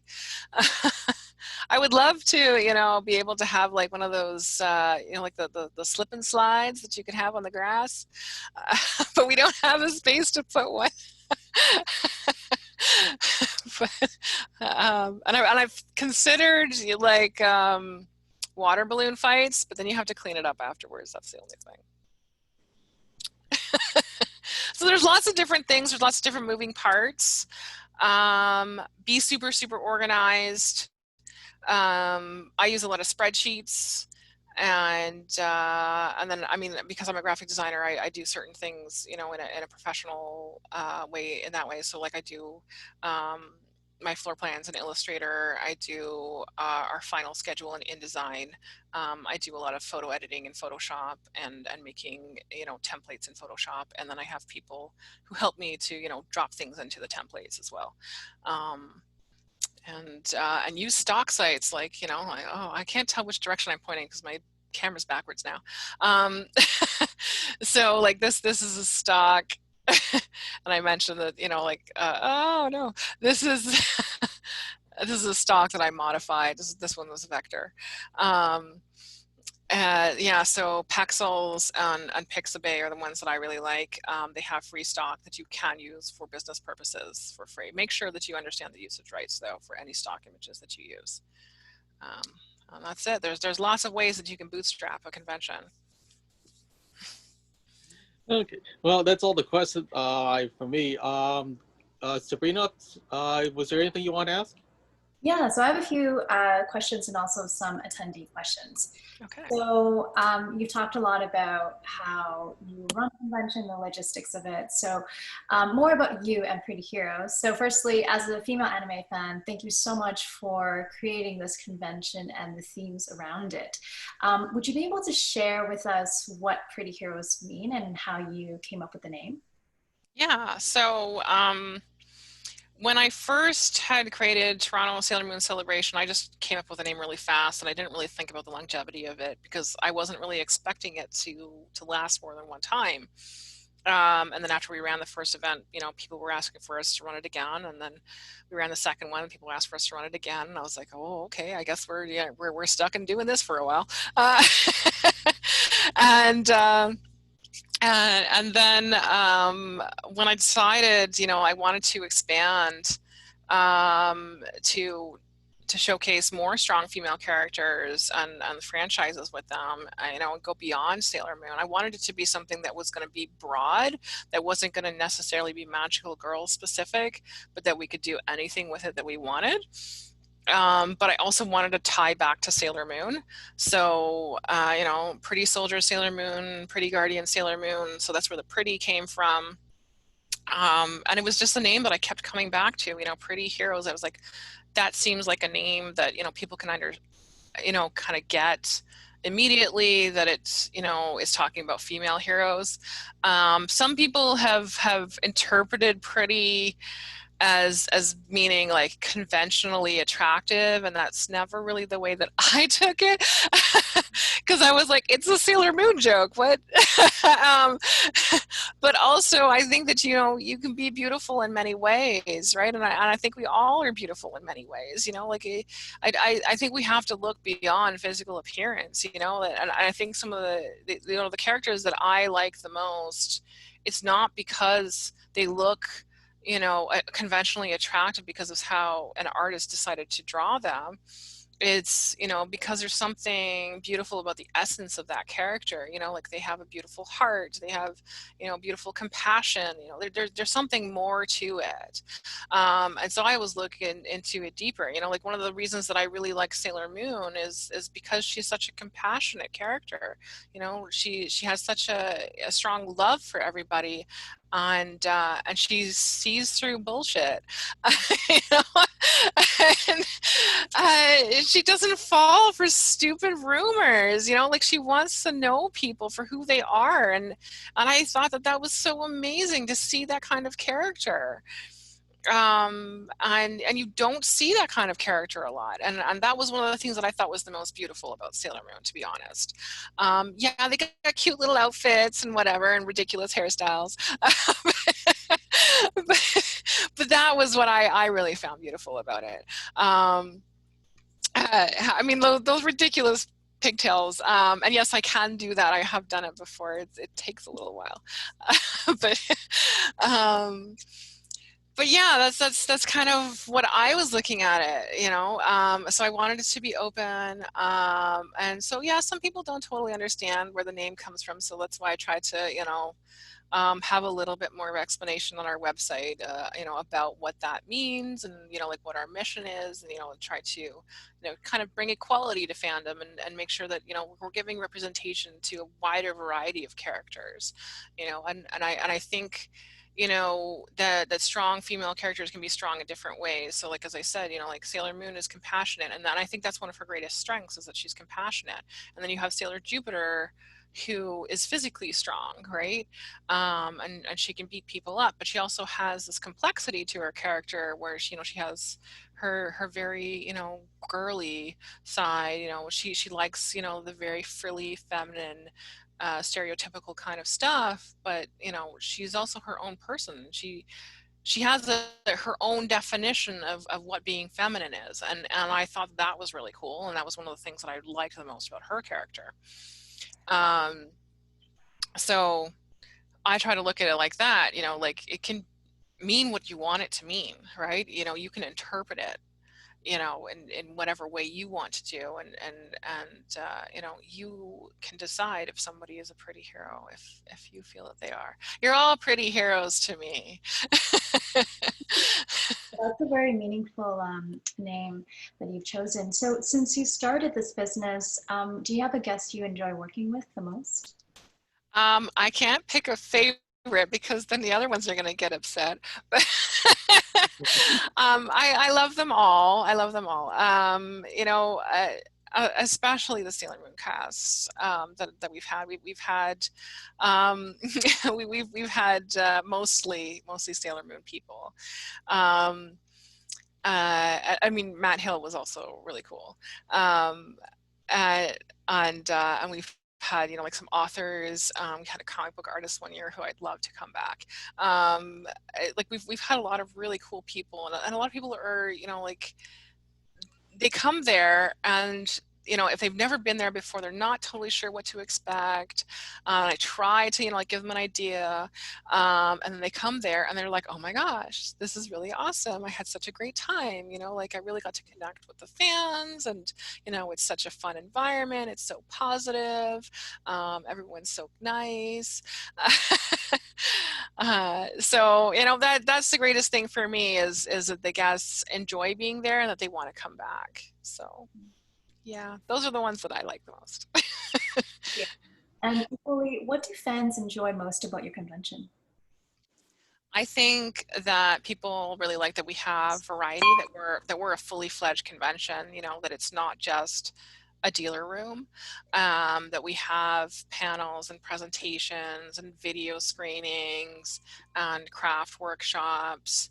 And we've even had some really cool circus performers before. We've tried to have gaming, but it's that's been a bit wishy-washy. And I'm working on trying to find the right person to take over, you know, making a more fully fledged gaming area. Um, but I think that that's the thing that I hear the most reaction to when I talk to people. You know, they're like, "You have all of that?" And then their eyes just go wide, and so they turn into an anime character for like 10 seconds. And I think that's so great. It's so heartwarming that, you know, that people are like, this sounds so cool, I really want to check it out. um, and that's what I want for people, is for people to feel like they're getting their money's worth, you know, like, so we include most of the craft workshops. You're not paying extra for that. um, and you know, we try to have a variety of programming, so you have lots of different things that you can check out, and so you don't feel like, you know, you're just having to spend when you come in the door. Like, you certainly can, and you're encouraged to, you know, support our dealers. That's what they're there for. But you know, like, you can have a budget too, and you can enjoy more than that. You know, like, you can go and get some stuff from a few dealers, and you can check out some panels, and you can make some crafts. On, you know, like, you have freedom to choose different things, and so that's what I think people like the most. Amazing. And before you ran Pretty Heroes, you were a media reporter for Moonchase blog. Mhm. Would you be able to share with us how you got started and what was your favorite part about it? Yeah, so many years ago, back when Zan in Canada was more of a blog and they had forums, one of the people on there, and I've forgotten who it is now, they had uh, they had mentioned that I should probably talk to the people who run Moonchase, and mostly he was meaning Deepa, who is known online as Sailor D's, and um, she was the person who had founded Moonchase, and she had previously been involved with Save Our Sailors. So this has gone way back, if anybody knows that. And she had left because she had some, you know, differences of opinion of the way that they were changing some of her articles and stuff. And then they did some really weird things afterwards, like, you know, Prince Uranus whole thing. Weird. But anyway, so she made Moonchase, and it was just a little blog that was going to be basically talking about news related to Sailor Moon. And so then I'd heard about it, and then I started talking to her on Twitter, and then she was like, "Why don't you join Moonchase and start writing articles?" And I was like, "Yeah, sure, I'd be interested in that." And at the time, she had there was herself, and I think there was like one or two other people in addition to me. And so we each had like different areas that we would write about. So like one person was focused on musicals, um, and I was focused on the North American Canadian cast, and so I wrote about a lot of that, and then I would do it like, usually would be trying to get something out every month, um, and I tried to, you know, at a minimum every few months do like an update about them. So yeah, you can actually, Moonchase is actually still, you know, available online. You can go and visit the website and see old articles, but I'm not updating it anymore. I was the last person who was updating it, and nobody else would really care to do it anymore. Everybody just kind of got busy or whatever. Um, and uh, and so I started writing on there, and I started to, you know, like, learn more and more about, you know, like, what the actors were doing, and then after I had been doing that for a while, I started going to conventions as a media reporter, and you know, you apply for that, and they have different requirements, different conventions, and so one of the ones that I went to as a media reporter was Anime North, and I did that a couple of times, and it was funny because I went there as a media rep, and then I would also do panels. And the guy who was running media at the time was like, "Oh my gosh, you're doing so many things." I don't know what he thinks now, um, but yeah. So I got to know some of the cast that way, and they were so nice, and I started having health issues with I have chronic hives, and one of my triggers is pressure, so I can't actually walk and stand for very long periods of time. So I am hopped up on antihistamines every time I run Pretty Heroes. Uh, that is how I get through it, and then I don't walk for like 2 days afterwards. So it's a little tough. But when I was first getting used to that, I didn't really know what my limits were and how far I could walk and how often I used to use antihistamines, and I was still very new to it. And I ended up having to have, the guy that I was dating at the time actually helped me get around in a wheelchair for part of Anime North one year when I was media rep. And he was helping me out with that. And it was so awkward. um, but I remember going to an interview with John Stalker, and I go there, and so my boyfriend of the time rolls me in, and then John's like, "Oh my gosh, what happened to you?" And he's like, "Can I help you?" um, and and then like the next year, I had like figured out more things, and I was running around by myself and carrying a camera and a tripod, and then John was like, "Yay!" He was like, "I'm so glad for you." And so that was really neat. Like you have those funny little moments, right? And I remember like one time I got to interview Linda Ballantyne, and she remembered Moon Chase. That there was this whole thing where, because we were interviewing different people all the time, and just doing like written interviews, and there was a person online who decided to pretend to be Linda and had answered our interview, and Deepa didn't know that this wasn't the real person. And then we found out after the fact that it wasn't her, and so we took it down, obviously. But then Linda said, "I want to actually do the interview because those are really cool questions." And so then she did. And then when she met me, I think it was like a couple years later, she's like, "What about that imposter, huh?" And and she was a good sport about it. And then I interviewed her live, and there's a video of that interview, which has some wonky footage. Sorry, my camera person didn't realize that the battery ran out, so it got a little weird at the end. But it's on YouTube, and so I was interviewing her, and then like partway through the interview, she's like, "Holy cow, you've got really tough questions." So she was really surprised, at what I was coming up with. And then I'm not a journalist. I never, studied that or anything. I just tried to ask interesting questions that maybe, not everybody asks all the time. So that's what Moon Chase was, and I just don't have the time to write for it anymore. I still share some stuff on, like the Facebook page and Twitter. But that's about it. It's more of a social media thing now, and not so much of a blog anymore. Well, I mean, outside of Pretty Heroes, you're so busy. You're a businesswoman. You're running your own convention, but you also have a day job. So, would you be able to talk a little bit about that? Yeah. So I'm an in-house graphic designer and marketing coordinator. I currently work for an inline inspection company. So we have robots that inspect pipelines to make sure that they are safe. We mostly inspect gas pipelines. And so our robots just snake along in and check things out, and we have multiple sensors on them, and I could give you that whole spiel, but I know none of you are interested in that. But robots, right? So that's the fun part, is they're articulated robots that snake into the pipes, and they check out everything, and they take pictures and come back out. Yeah, basically robot snakes. So the company I work for is called Pipetail Technologies. And yeah, so we mostly work with utility companies and gas companies and stuff like that.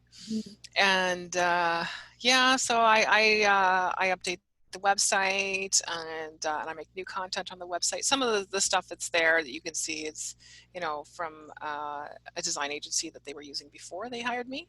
I've been there a little over a year. Um, and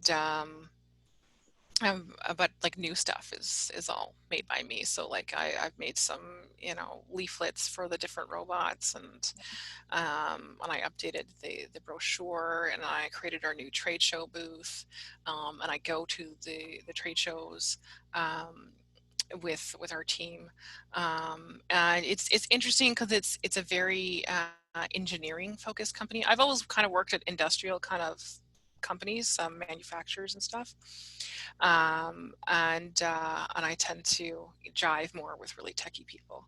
Uh, so for me, it's fun because I get to learn stuff about robots and how they help keep pipelines safe. You know, so we don't have any problems with them because we do still need them, unfortunately. Yeah. So yeah. Yeah. So I just have four more questions, and it's from the fans. So the first question that I have from Kathleen is, what is the most rewarding aspect of running your own convention? Um, I'd say like the most rewarding things are when, you know, like when people tell me that, you know, it was meaningful to them. I know this is probably like 3, 4 years ago. And I had gone to a first time con to promote down in Niagara Falls. And I was there, and I mean, from that experience, I'm not really, you know, like talking to a ton of people there. I found that it like wasn't really worth it for us to go that far because we were only a 1 day event at that time, especially. Um, but I talked to a man who was in a wheelchair. He was in a motorized wheelchair. And anytime I see somebody who's using an assistive device, I go and I make sure to tell them, you know, by the way, our event is fully accessible, so you can actually see everything. You know, you can get into the panels and dealer room, everything. It's fully accessible. And he started crying, and I was like, at first I was just like, what? Uh, and you know, I was just kind of flabbergasted, you know, to get that kind of reaction. But it meant so much to him, and he's like, you know, I don't think that I could come because it's far, but thank you so much for even, you know, thinking to do that, because not enough events do. And it means that he can't enjoy the things that he loves the most as much as he would like to, because he wants to go to more things. Um, and and that really sealed for me, you know, like that it was the right thing to be making sure that everything was accessible. That even though, you know, it makes floor plans a little bit, you know, trickier sometimes, um, uh, but um, but it's meaningful. You know, you know, it makes a big difference, and I think that, you know, fandom should be accessible to everybody. Um, and I think when people go and tell me, you know, oh, this is my favorite place, it just makes me feel really good inside. You know, like it makes me so happy, and that's what I do it for. You know, I want people to be happy. You know, so. Thank you, Anna. So the next question is from Jennifer. If there were no limits or friction, time, money, and space, how would you envision your ultimate convention experience? Yeah, so I've thought about this a little bit because, like, if I were to magically win the lottery or something, and I don't actually buy lottery tickets, so I don't know how that's going to happen, but but if I were, then you know, like we'd be able to, you know, get more decor. I'd be able to pay my whole team. Um, we'd be able to get, you know, guests that we might not normally be able to afford, and, you know, actually give them, you know, more competitive kinds of compensation, you know, that we could, you know, do kind of bigger, more impressive kind of experiences. Like, I've always wanted to have a flash mob, and we've never been able to do it. um, and maybe we would look at a bigger venue, but I wouldn't really want to like jump to doing that right away. I would certainly want to, you know, like do more advertising, not just doing it online, but to, you know, to do more stuff in print, which I haven't found so far has been super helpful for us. But I mean, if we could get, you know, like TTC ads, I'm sure that would, you know, be something that would be interesting, but it's so expensive. It's not something that I can realistically do right now. And, you know, like I'd want to have more food vendors and, you know, to get more actual catering rather than, you know, getting so much stuff from the grocery and, you know, kind of bootstrapping a lot of things. And, you know, we could get a little bit fancier in our decor and the way that things look. And, you know, and I could hire assistants to do some of the grunt work of certain things that I normally do. I get incorporated for sure. And you know, and have proper accountants and, you know, all those kinds of businessy things I would do as well. And, you know, be able to do more generous contributions to charity. And right now our charity partner is Sistering, who I think is, you know, really important to support, particularly at this kind of time, because they support women as well as trans individuals, and a lot of trans individuals are turned away from a lot of shelters, and I don't think anybody deserves to have that happen to them. So that's one of the reasons that we support them. But I would really want to do that kind of thing more, and I'd want to be able to, you know, like show more appreciation to our volunteers and staff, and maybe, you know, run some other events. Something that I've wanted to do for some time is to run like a full-on formal Sailor Moon ball, which is more, you know, like a wedding-esque type of thing, without the wedding. But I haven't been able to, you know, have the time or energy or funds to, you know, to handle venue deposits for two places at once. So that's something I really want to, you know, work towards eventually. And I don't know if it's something we would do all the time, but I would certainly love to, you know, to have the option to do that kind of thing. And then maybe we could do some other fun stuff. You know, maybe there's other activities that we could do with people, and giveaways and things. Yeah. So like the sky's the limit. So there's all kinds of fun things we could do. Of course. Thank you, Emily. Next question is from Nicole. Hi, Emily. If you had to start all over, what would you do differently with the convention? Well, I would have thought about the name more when I first did it. I also wouldn't have put the year on these stupid wristbands.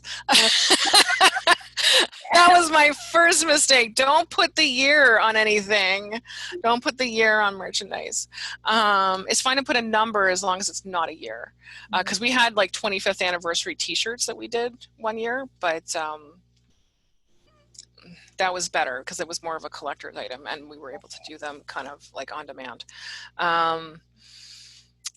Yeah, and also, I mean, I was very lucky that, you know, James gave me a lot of advice.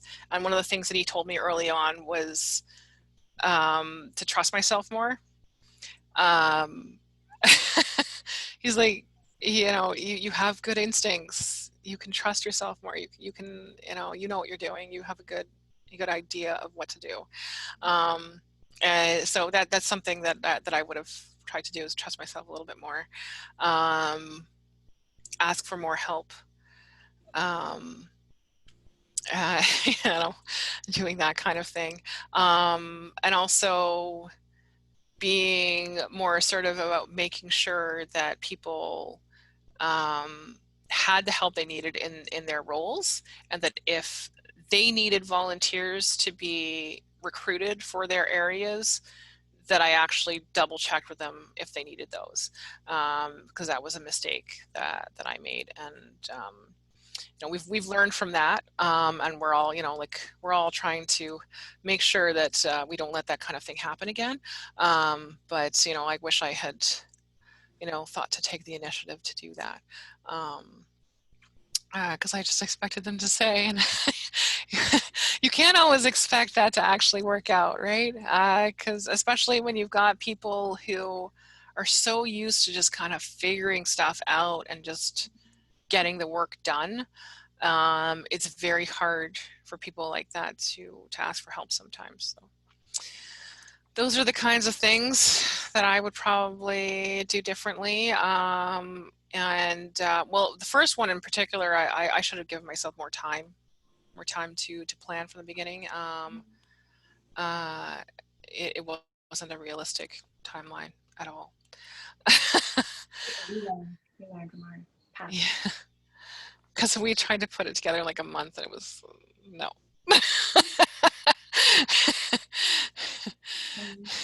Good. Okay, so and the last question is from Melanie. What is your favorite Solomon artist? So I had to look up some of these because I couldn't remember them all off the top of my head. So I had looked up some, and I mean I love a lot of the artists that we end up having as dealers. Some of my favorites include Cheyenne, who is Sugar Bones, and Nikki, who is Little Paper Forest. I really love their styles. Some of the people that I follow online include Daniel Kordek. I think you say it Daikazu. He's from Poland. He does a lot of Sailor Moon and Disney princesses. And it's a little bit more painterly. And then there's I don't know if it's Drake or Drakia Ranik, and he's from Argentina. And you've probably seen his Sailor Captain Marvel. People often think that it's a woman, but he's a guy, and he's in Argentina, and he does lots of fun stuff. He also did this Sailor Justice that you might have seen being circulated more recently. Kuma Crafts has a lot of really cool stuff. She doesn't really, draw, but like her jewelry is very different. And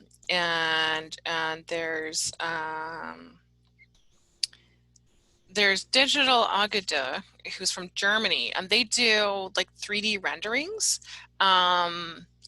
And so they've done a lot of like Sailor Moon's compacts and weapons and stuff, and they're super high detailed and they're shiny and beautiful, and they look really cool.